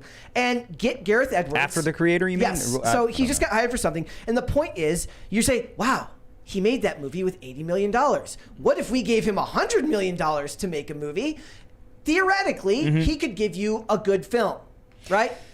Well, the issue with that is it's not Victoria Alonso, as useless as she was, and a big part of the problem at Marvel, big reason and a big part of why people like Kevin Feige got to take over and they ran Ike Perlmutter off, right? Kevin Feige needed a fall guy, and her name was Vicky Alonso. Yep. Okay? She was set up for that. Now, the problem with Marvel is that the whole idea of this scrapbooking system where they just, let's shoot like a tell-your-own-adventure story, and then we'll fix it in post and see what works, what tests the best and all this kind of crap. The problem with that is that that's him doing it. I don't think that's necessarily going to change. When Iger talks about they're eliminating numbers of projects, they're eliminating the numbers of projects. That doesn't necessarily mean that they're going to kill the budgets on the projects that they do let through the gate. Because they're going to feel like, oh, if we put Hugh Jackman in this as Wolverine, then we'll be fine. Because people will just reflexively show up and spend money. We don't know if that's really going to work yet. But the problem is that they don't do the pre-production planning. So they have a script, and then instead of like a Denis Villeneuve or a Gareth Edwards, when they're left to their own devices, it's like one of the reasons they keep the budgets down is because they don't start rolling until they're 100% done in pre. Yeah. Meaning we know we're going to go out, we're going to shoot this is how this is going to be done. At Marvel, it's the opposite. They go in and they keep shooting, and then they go back and do more shoots and more shoots and more shoots and more The shoots. director of the Marvels told us this. Yes, Nia DaCosta. Yeah, she literally admitted it in an interview as if it were a good thing. Like, oh, we're just such a ragtag team. But she literally had no control over the movie. It was a Kevin Feige movie, is what she said. And they just kind of slapped her name on the homework. I get crap for this all the time, where I say there's a reason Marvel likes to hire directors without clout. And then they'll be like, oh, but Sam Raimi, but yes, okay, so there's like 7 or 8 directors that have real name recognition that have worked at Marvel. There's like 40 films or 35 But even they films. don't get to run their own film. No. It's still a Kevin Feige production. Like, if anything, if those movies turn out well, it's because that director actually knows what they're doing. And the problem is that it's because they're not in charge. It's like when they were making Black Widow, they're like, don't worry about the special effects. We'll do the fight scenes. Right. You can do the rest of it. We'll do the fight scenes. That's our job, right? Right. What director wants to do that? Somebody who is new and is being given. Look at the lady hired to do the Rey movie. Mia DaCosta with stars in her eyes, like, wow, I'm on a real movie set. Right. They're like, you don't need to worry about this. It's and a this, and this. ragtag. I like the idea of like Disney being like, we're just a ragtag team of movie makers over here at the multi-billion-dollar company. I can't with these people, and they will not learn their lesson, which is why, when we go to review these movies, my expectations are so low that it doesn't even matter anymore. And the only one that even managed to live farther down was Indiana Jones 5, which I went into with no expectations and still wanted to vomit when I was done. So let's go to Super Chats. Dave Collins said, I usually hate when Hollywood remakes classics, but the 2022 All Quiet on the Western Front remake was very good. I never saw that. It was excellent. I have more so good that I bought it on physical media, and I still have it on Netflix. So, yeah. I give more leeway to television, to television remakes, like I said, I love all of the shameless procedurals that have been remade from the likes of Hawaii Five-0, which I love, and things like that. That was a good one. I don't treat it the same way I would treat a film reboot. It's very, very different. The Magnum PI remake and all these things. As great as Tom Selleck is. Though I will say, I finally got around to trying to watch the Jesse Stone, Tom Selleck, made-for-TV movies where he plays the character Jesse Stone, the police chief. I don't think I've seen that. Okay.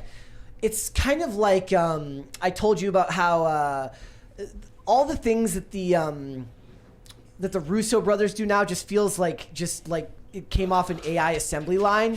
This kind of feels like what that would be like, not as if it was written by a computer, but if it was like a person who was like, I'm going to make the most generic cop movie ever. Oh. And I love it. It's fine. It's completely inoffensive, but it's got some interesting, on location shooting. The CGI is really, really bad when it does include it, but it's kind of fun, and they're on Amazon Prime, and they're only an hour and a half, so it's less of a time investment.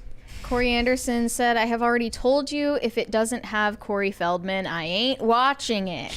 I don't know how many of those are there going to be. Shane H. Wilder said, the original Crow had an amazing soundtrack. My Life with the Thrill Kill Cult, For Love Not Lisa, Violent Femmes. It fit the film perfectly. There's a $20 one there from Tony Guevara. You just said, Yeah, let's do one more. Nesta6 just sent us $1 without a message. Okay. Thank you. P-Tran says Brett likes any remakes that have Denzel. Yes, Man on Fire with Denzel is an amazing movie. So yes, I do. And I like any movie with Denzel in it, period, for the most part. So in fact, I think I'm going to watch The Bone Collector tonight because I was just watching. It's been a while since I've seen that one. I was just watching because I've been watching this show and it's got Bobby Cannavale in it and he's in that movie. So it's Denzel and Angelina Jolie and Ed O'Neill. It's a great combo. And Queen Latifah before Queen Latifah became the Equalizer.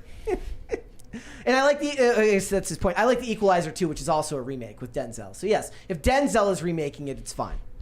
Let's move on then, guys. Okay. Speaking of remakes, which I was just talking about, Tubi, the streaming service Tubi, did a study recently where they have found out, shocking to everyone, I'm sure, that Gen Z does not want to see remakes and reboots. They want to see original content, and they want to feel, more importantly, like they're working and supporting small creators, right? So basically Disney screwed on both fronts there. Yes. Oh, that's great. Okay. Well, it's actually not just Gen Z. It says 74% of millennials and Gen Zers prefer to watch original content rather than franchises or remakes.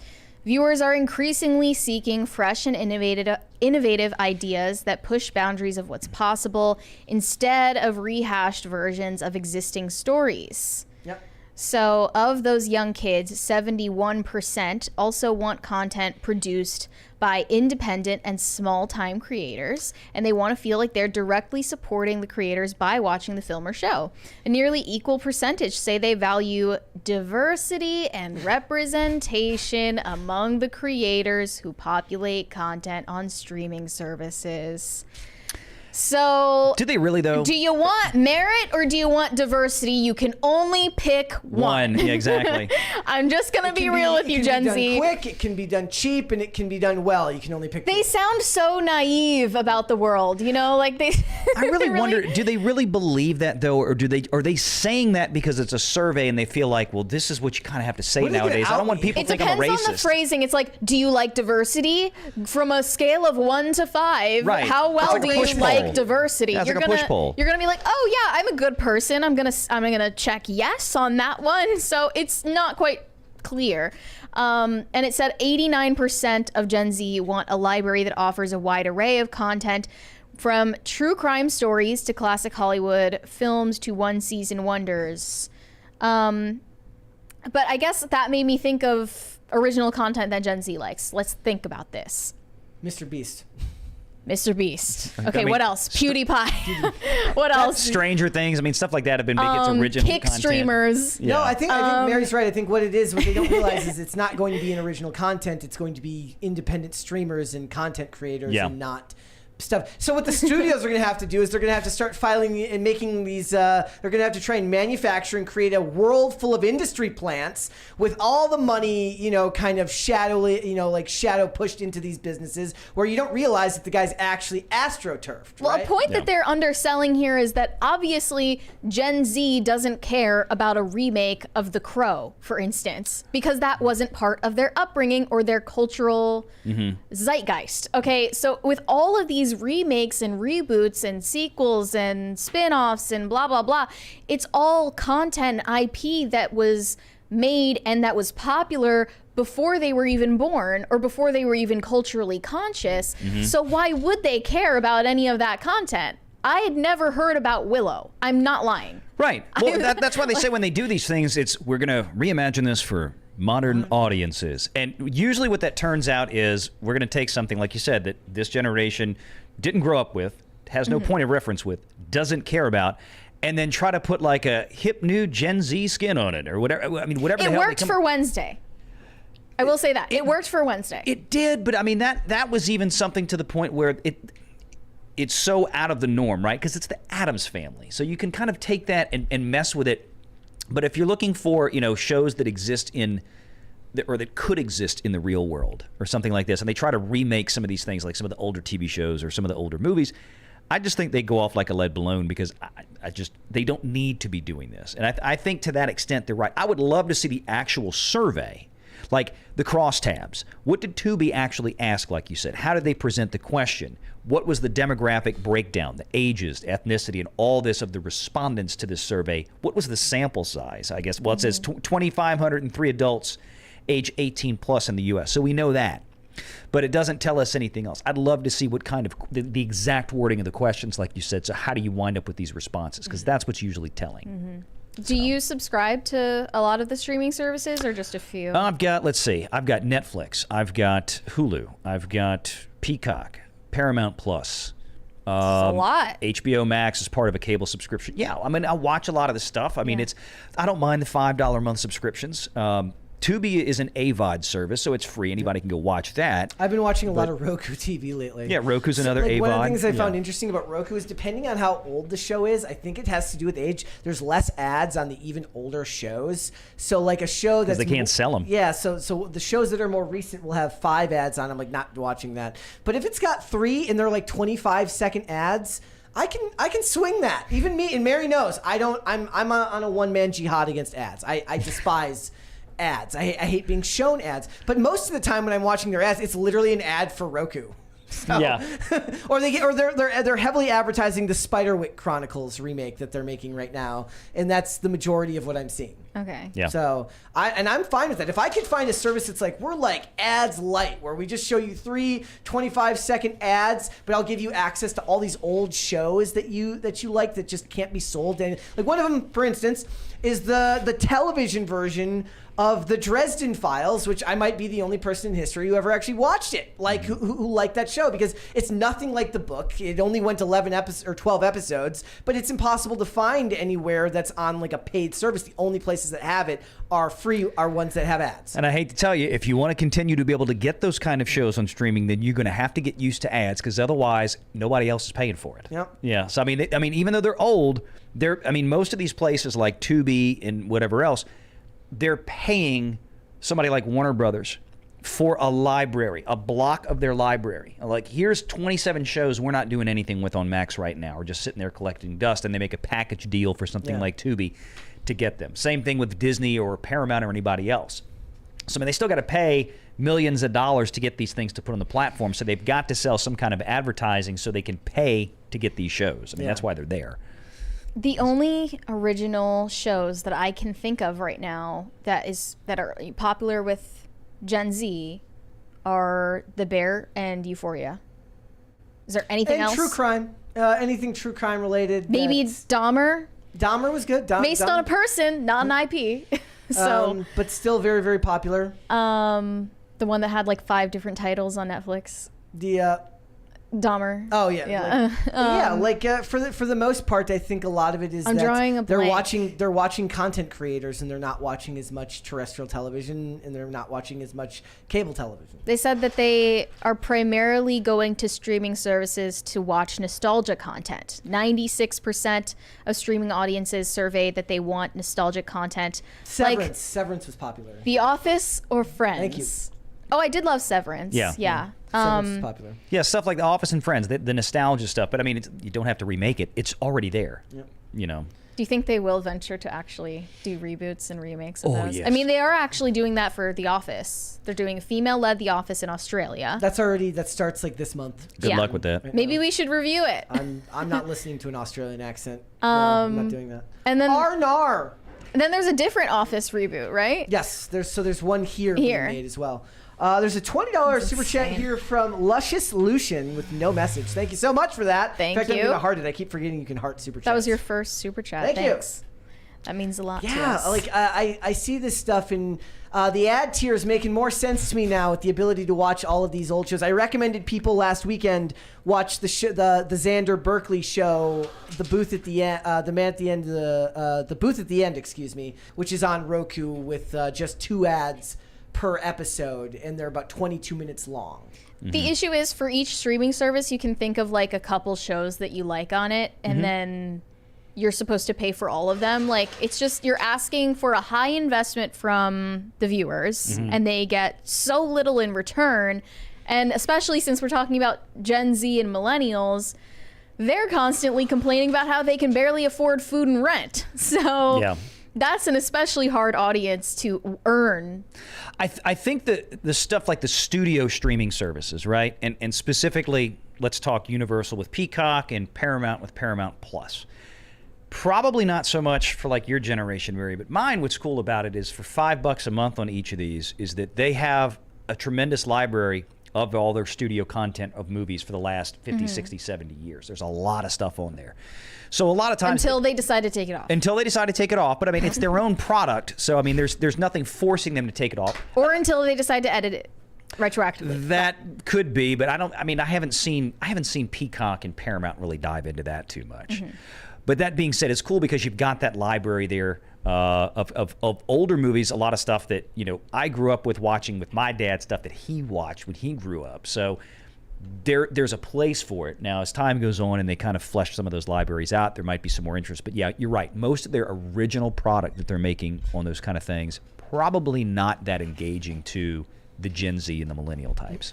I mean, especially Disney, they know that they're not making content for Gen Z. Yeah. And they're okay with it. They think they are, but they're not. Well, no, I don't even know if they think they are, because they're making these parks for the dinks, the dual income, no kids, Disney adults. Yeah, which is dangerous because they're going to run out at some point. And they're making the Star Wars for them. They're making the Marvel content for them. Okay, like none of this appeals to Gen Z, even if they would flatter themselves to think Gen Z cares at all. But think about it, like, is Gen Z gonna watch Indiana Jones Dial of Destiny? No. They don't care about that. Are they gonna watch Jurassic World even? No. They don't care about that. They didn't grow up with that. I know that from experience. Maybe I'm the weird one, but No, I think if you make it, they loved Five Nights at Freddy's. Yep. Right? Yeah, I did too. Like that's an exception because they grew up with that.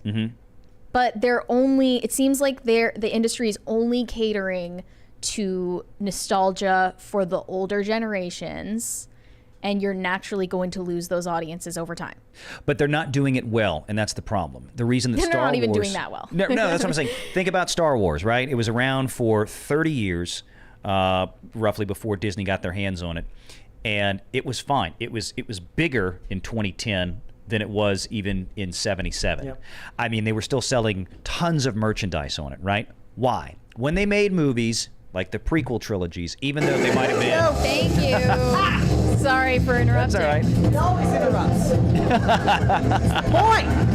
Let's get a fourth one. Come on, guys. There you go. No, but even the prequel trilogies, even though they were a little campy, it still served the audience well. And here's the kicker. The older generations that did grow up with it were taking the younger generations to go see it, introducing a new generation. That isn't happening anymore. They're not even kids. The people like me that grew up with the point. original Indiana Jones, I didn't want to go see it because it looked like trash. And I didn't want to take my kids to go see it. My kids will tell you, if you ask them, how many Indiana Jones movies are there? I said, oh, there's only 3. That's it. That's all. Yeah.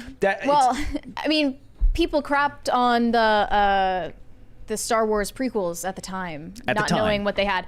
But the millennials were brought to see the prequels in theaters as kids, and that's how they grew up with Star Wars. There's no equivalent to that today. No. For Gen Z and Gen Alpha. Yeah, a lot of parents did not take their kids to the Disney Star Wars movies. No. And if they did, they went to go see the first one, which is why it was so huge, because we didn't know what to expect, right? So my kids went to go see it with me. And then by the time the third one come out, nobody went to go see it. The reality is those millennials, they were taken to see the prequels as kids. Then they grew up and they went to The Force Awakens with their polycule. Yes. Their group of, or they're just their group of friends that they hang out with, but they're not married. And then they went to the brewery. Right. With their pit bulls. So that's sadly sad but true. This is the bleak situation we're in. All right, let's do some super chats, then we'll hang out here. Shane H. Wilder said, "Let Brett cook." I'm done cooking. I've already. You're done? I'm done. Okay. I've already eaten. William Thompson said, "Hail Valiant Renegade. How are the Dune numbers holding up? And Mexican Iron Man is still a YouTuber and the greatest YouTuber of all time." Mike can't even catch a break here outside of our usual circle. Thank you, William Thompson. No, he's a big fan of our channel. Dune numbers still holding up. I haven't checked this weekend. We'll talk about it on the Sunday live show, I'm sure. But still doing fine. A lot of international markets for Dune are just opening last weekend and this weekend right now especially, and next weekend. So there's still a lot of international markets that haven't even rung the bell yet. So we'll get there. And yes, Mike is the greatest not a YouTuber of all time. Yeah. What do you think the final box office tally ends up being for Dune? 800? I'd like to say at least that, yeah. It's hard to say because, again, we're missing so many international markets. There's a bunch more opening this week. Like, we didn't have Australia. We didn't have the UK. We didn't have Japan. There's so much that was still missing. Yep. China turned in $40 million for the first Dune movie a year and a half ago. And they did, what, 20 on the opening weekend this time around? Or 20 or 30? China? In China? Did China even open? No, China wasn't open on opening weekend. No, but they opened in the second weekend, right? Or am I wrong about that? Yes, you're right. They did open last weekend. I can't remember. To 20 or 30 or something like that? Probably around 20, I think, if memory serves you right. I think 20 was the number. I'm thinking of Japan and South Korea right now, yeah. Dave Collins said maybe Disney is using 2 + 2 = 5 mathematics. You gotta get James Lindsay on that. Okay, I didn't even think about that, but that makes total sense. Pat the Plumber, I don't know Valiant, but he sounds like he sells baseball cards after midnight. I'll go back to working myself to death. Thanks, Ben. That's a compliment. Wow. Okay. Cool. That's a compliment. Is that about the Social Security debate that's going on right now? Well, yeah, because Ben Shapiro said that it's our job to work till the age of 100 and then die. You know, you shouldn't, I'll retire. be podcasting in the old folks' home. You shouldn't, your kids will come visit. You're like, get away from me. I gotta go to work. It's like, that's what you'll do. That's your voice when you're 100, by the way. That's rude. I'm kidding. It's not what you're going to sound like. You're going to sound just like you sound now. Everything Woke About said, who's the boomer? I'm the boomer. I know who that is. That's Jonas J. Campbell out there. Oh. So you're the Well, boomer. his name is Brett Dasovic. Yes, I'm the boomer. I mean, they're the ones who always make fun of me for saying that I love dad TV. So yes, I'm the boomer here. Thank you for the sticker, Mexican Iron Man. Like, Hey, Mike. It's It's a pear flying. who's a Flying pear. superhero. Yeah. I mean, how do they expect me to know what it is when it's blue? Like, at least make it the color of a pear, and then I would be able to at least That's maybe green. guess. That's definitely green, That's Brett. bluish. That's blue. It's. Are you I colorblind get those too? pairs all the time. I know. I have to. So you have half your hearing, and you're also colorblind. I'm not colorblind. That is a light blue. Okay. Bluish Marcus, green. I would call it aqua, bluish green. Aqua. Marcus Squintus said, "Video game." It's just Wait, what? It looks like Pac-Man. Oh, did he send another with super? Okay. muscles? Thank you. Pat the Plumber said, if they did a standalone rogue movie starring the catfish girl, I'd see it. There you go. What they can do is they can get Hannah Recast Baron. Ray as Hannah Yep. Baron, and You know what they should do is they should remake the movie Anaconda with Hannah Baron. That's what they should do. Oh, yeah. That would be cool. Shadow Zero said, right now Bob Iger is fighting Nelson Peltz. He can't afford any more expensive flops. Yeah. Good thing they pushed him off till after April. I got a question for you. So, what do you think they end up doing with Hulu? Well, what they're supposed to be doing is effectively merging it in with Disney Plus for a singular login. I mean, I thought that would have happened already. What's the holdup? well, But are they going to keep the Hulu name? yeah, I think they're going to keep the Hulu name. It's just going to be like you're going to log into your, and let's say they call it, let's say they change the name to Disney One. Dulu. Dulu. Yes. Dulu Plus. That's what it'll be called. Wait, no, it's going to be Whoosney. No, but I mean, you'll have a singular login. They need to merge the systems. There's no reason to keep them separate because, I mean, you're talking about billions of dollars of synergies right there that they could easily combine. But you'll log in and you'll click on the right for Disney Plus and the left for Hulu or whatever, and you'll click a button. Kind of like when you go into Netflix now or something like that, and you can click the kids' profile or the regular profile. So it's probably going to look like that. So I think they are going to put them together. As far as why they haven't done it yet is because they haven't finalized the deal with Comcast. Can't do that yet. I mean, they're working on it, and they may have it behind the scenes ready to go, but I kind of doubt they're going to push the go live button until they've got some ink dry on the paper with Comcast or close to it. Yeah. Hulu has been, like, in my opinion, the best streaming service for a long time. To me, personally, at least as far as, like, it's different for each person, but as far as actual interface and choice for the stuff that I like, meaning the old 20th Century Fox stuff in a lot of really good licensed movies. Certainly that's kind of, it's not as good now as it was back before all of these, like, Netflix and them started licensing stuff back, right? Now that HBO is sending their stuff elsewhere and you're seeing stuff moving around platforms. But for a while there, every Saturday, I would watch at least one old action movie on a Saturday morning on Hulu, and really, really enjoy it. And now it's just like I don't use it as much. And that's probably one of the biggest additions from the $72 billion spend to buy Fox a few years ago, right, by Disney.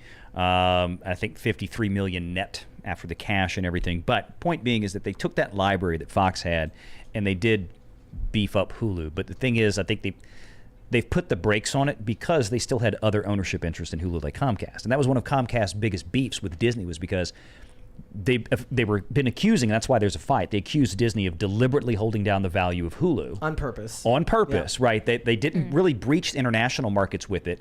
They've taken stuff off of there. They haven't really made a lot of content for it because they knew they had the put in the call there, coming up with. So from Disney's perspective, you kind of understand it, but I understand Comcast's perspective of saying, maybe you weren't doing your fiduciary duty since you were the majority owner of this. You should have been doing X, Y, Z, but yeah. I also want Paramount Plus to stop showing me ads with the non-ad tier stuff. I don't care if it's a 15-second ad for your stupid show. I don't want to see it.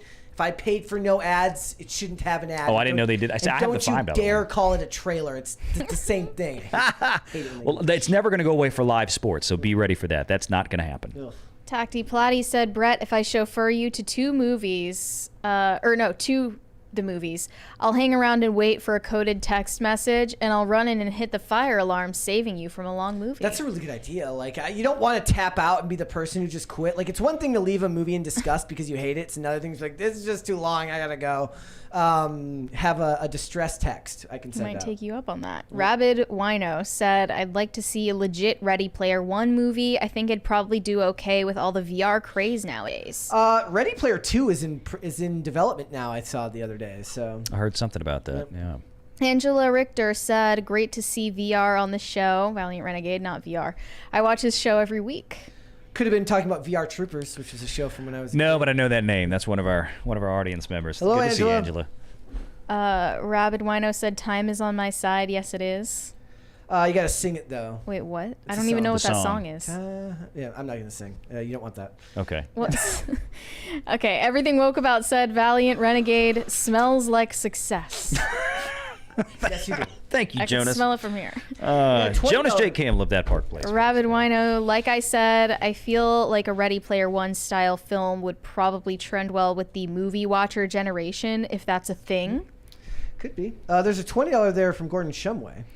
He said The Crow was a total Gen X movie. Saw it when I was in college. I would have been intrigued for a remake if they didn't come out with so many horrendous sequels. The OG soundtrack was amazing. Yes. Loved the remake of Dead Souls. I've never seen any of the sequels. It was like City of Angels or something like that. I saw the second. The second was the only one I saw.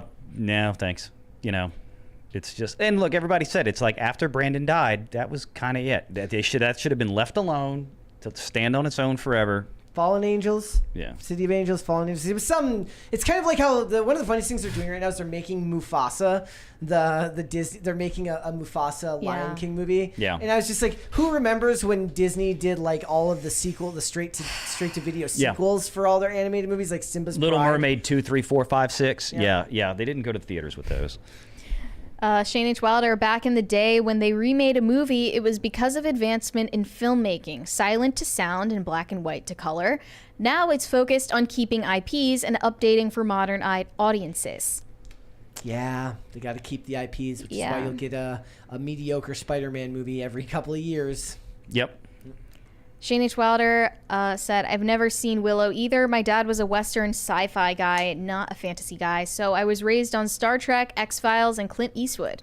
Good stuff. Well, remember, there's still supposedly like an X-Files remake, a diverse X-Files remake in the works that's been going on for a while. Something out there for no one. Yes, and I do remember when at one point Gillian Anderson made comments about if we bring it back, it's got to be more about empowerment, and I'm like, you're literally destroying. What? You're destroying Yeah. big parts of my of the things I love. Could you please stop talking right now, please? What Please. does that mean? Well, she's saying like Scully needs to it was about Scully and it needs to be more feminist and stuff like that. And Scully was a very, very good character, an amazing character that shouldn't need to be changed at all. No. Was it more about Scully?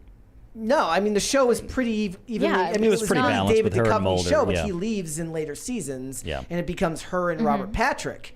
But for the most part, there's a lot of challenging themes about motherhood and various concepts that are introduced into the X-Files, and Scully is a very complex character. There's no need to add any type of modern twist on Scully. It would do no good. It would only do harm. It would be a bad idea. I maintain that. Just seeing with the Dustin the Wind says Fringe is better. I do love Fringe. That was a great and show. I would say that in a lot of ways, Fringe became more fun to me. Yep. Like I really enjoy watching Fringe, and having the Walter character is what really sells that show on everyone. Is having John Noble as Walter. Yep. Shane H. Wilder, stop reminding me of the X-Files remake. Yeah, see, and now there's multiple people in the chat saying Fringe. Dustin the Wind says Fringe is better than the X-Files. You know, a lot of people would make that claim, and The Fringe just never got the credit because it was like constantly almost canceled. Like literally the like imagine like nowadays like they cancel a show and the fans have like their big like we're gonna get it brought back fan campaign, but this is back in like the early 2000s. Like, they ended every season as if it were the finale. Basically, it was in the late 2000s, like before the 2010s, and yeah, every season Fox would be like we're gonna cancel it, and the fans would be like don't you dare cancel it, and then they would bring it back. But how would they do that without social media? It was mail stuff to the... They would mail things to the studio. Write a letter to the executive producer. Mail a weird powder to the executive's office. Oh, God. Don't cancel Fringe. Kevin in the chat says, Fringe was ultimately pointless like Lost. Was Lost ultimately pointless? I mean, I don't know if I agree with that. At the end, one of my favorite things. So I started rewatching Arrow. I love those first 3 seasons of Arrow, and I love. There's this scene in the very first. I think it's in the pilot episode where Tommy Merlin is like Oliver's back from the island, and he just spoils the ending of Lost for him. and I'm just imagining there's just somebody watching this that's never seen Lost, and they're like, "Oh, thanks. Why would you do that?" But the ending of Lost isn't even a spoiler. Because it's so open to interpretation. Still, like, like imagine you've been on an island for 5 years and you were watching Lost every week, and then suddenly your friend's just like, by the way, here's the ending. You're like, okay, I was going to get back to watching that, but thanks. Yeah. It's not very nice. It's very, very rude. Did you watch Lost? No, I mean, I never avidly watched it. I think I might have seen a couple of episodes just in passing. I had the general gist of what it was, but I never got into it. I would rather watch Heroes season 1 than both of those, personally. So, all right, guys, before we go, would you hit the like button on this video and subscribe to this channel if you have not done so already? I'm waiting to see what people are arguing about in the chat right now. I hope was it's trying to Lost. update Yeah. it. I remember those last shots in Lost of the jet turbines whirring had what was social media at the time arguing about, like, what does it mean? And then the creators of the show were like, I don't know, we just thought they were cool shots of jet turbines. That's even better, right? Like I like the idea, like, they don't play up that Does it's it mean that it was all fake and none of it ever happened? They don't play up that it's high art. They're like, bro, we just needed a cool shot. Yeah. Like, I like that. Like, I like that better. It's less pretentious that way. It really is. All right, my friend Valliant, thank you. Oh, well, thanks for having me here. It's been a lot of fun, and hope we get to do it again sometime. And y'all are always welcome on our Sunday show as well. Absolutely. I had a lot of fun last week. So I'm glad you made it. Let everyone know where they can find you and where they can find your channel. Well, you can find me on YouTube at Valliant Renegade. Valiant with 2 L's. That always trips people up. Yep. No, I know how to spell it. That's just the way I spell it. No, you can find me on Twitter as well. Same thing. Valliant Renegade. Just drop the E. We have our live show every Sunday afternoon at 6 p.m. Eastern on the channel Renegade Online. We also have the second channel called Renegade Online as well, named after the show. That's where all the clips from the show go. And thanks to Everything Woke out there for doing that channel for us. All right. So. We got one more here from Shane H. Wilder. I wonder if we're going to get a hostage crisis now. We'll have to wait and see. Shane H. Wilder says, Manifest was ultimately pointless. I was like, surely they won't do that ending. Then they did the ending. What a cop-out. I never watched Manifest. I've had several people tell me to watch Manifest. Scott Foley's show.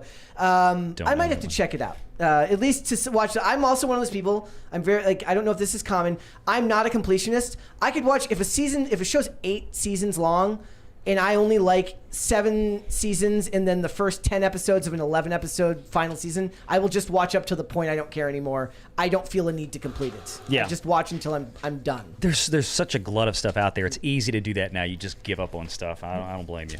One more here from Gordon Shumway says, best weird ending was Saint Elsewhere. It turned out to be all the imagination of a kid with special needs. I never saw Saint Elsewhere. What? I never saw Oh, boy, that you either. just got a 50 down. Yep. Thank you, Heavy Burn Man. He just said hi. Hello. Thank How you for doing? the 4th Crisis Party. They're saying it's a normie series. There's so many, like, I just love old television so much now that I see so much stuff that I could get into and watch without really having to care. Because back in the day, they actually knew how to just tell a good 45-minute story every week. Yeah. And you watch that, and then you move on with your day. That's what I like. I've got 2 things I'm watching now, which is unusual to have that many at the same time for me. Masters of the Air and Shogun.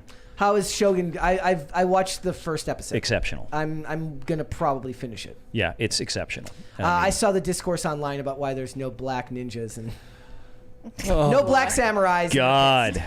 It's like, that's how you know how off the rails that whole movement is gone. Yeah. But, yeah.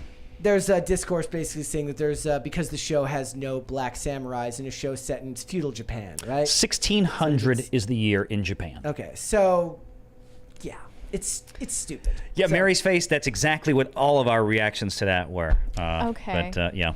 All right, Mary, let everyone know where they can find you. You can send me validation on Instagram at Mary Archived, or you can send me hate on X. That is also Mary Archived. Perfect. Guys, if you want to follow me, you can follow me on Instagram and on Twix at Brett Dasovic on both of those platforms. PCC is here 5 days a week, Monday through Friday, 3 p.m. Eastern Standard Time. That is noon Pacific. Amazon Music, Apple Podcasts, Pandora, and Spotify if you prefer to listen rather than watch. If you want to follow the show on social media, we are on Twix at popculture_show, Facebook and not TikTok because we were banned at Pop Culture Crisis, and on Instagram at Pop Culture Crisis Pod. Guys, we will be back with another episode on Monday. We'll see you then. Bye. Bye.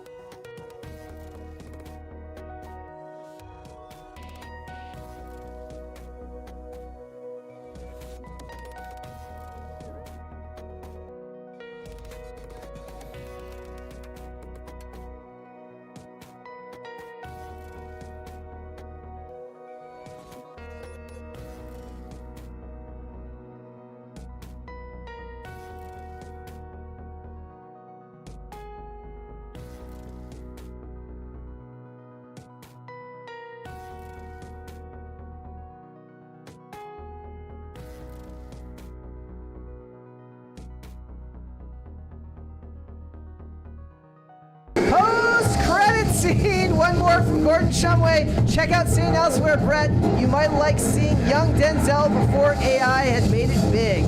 I don't think AI made it big. Guys, we'll see you on Monday.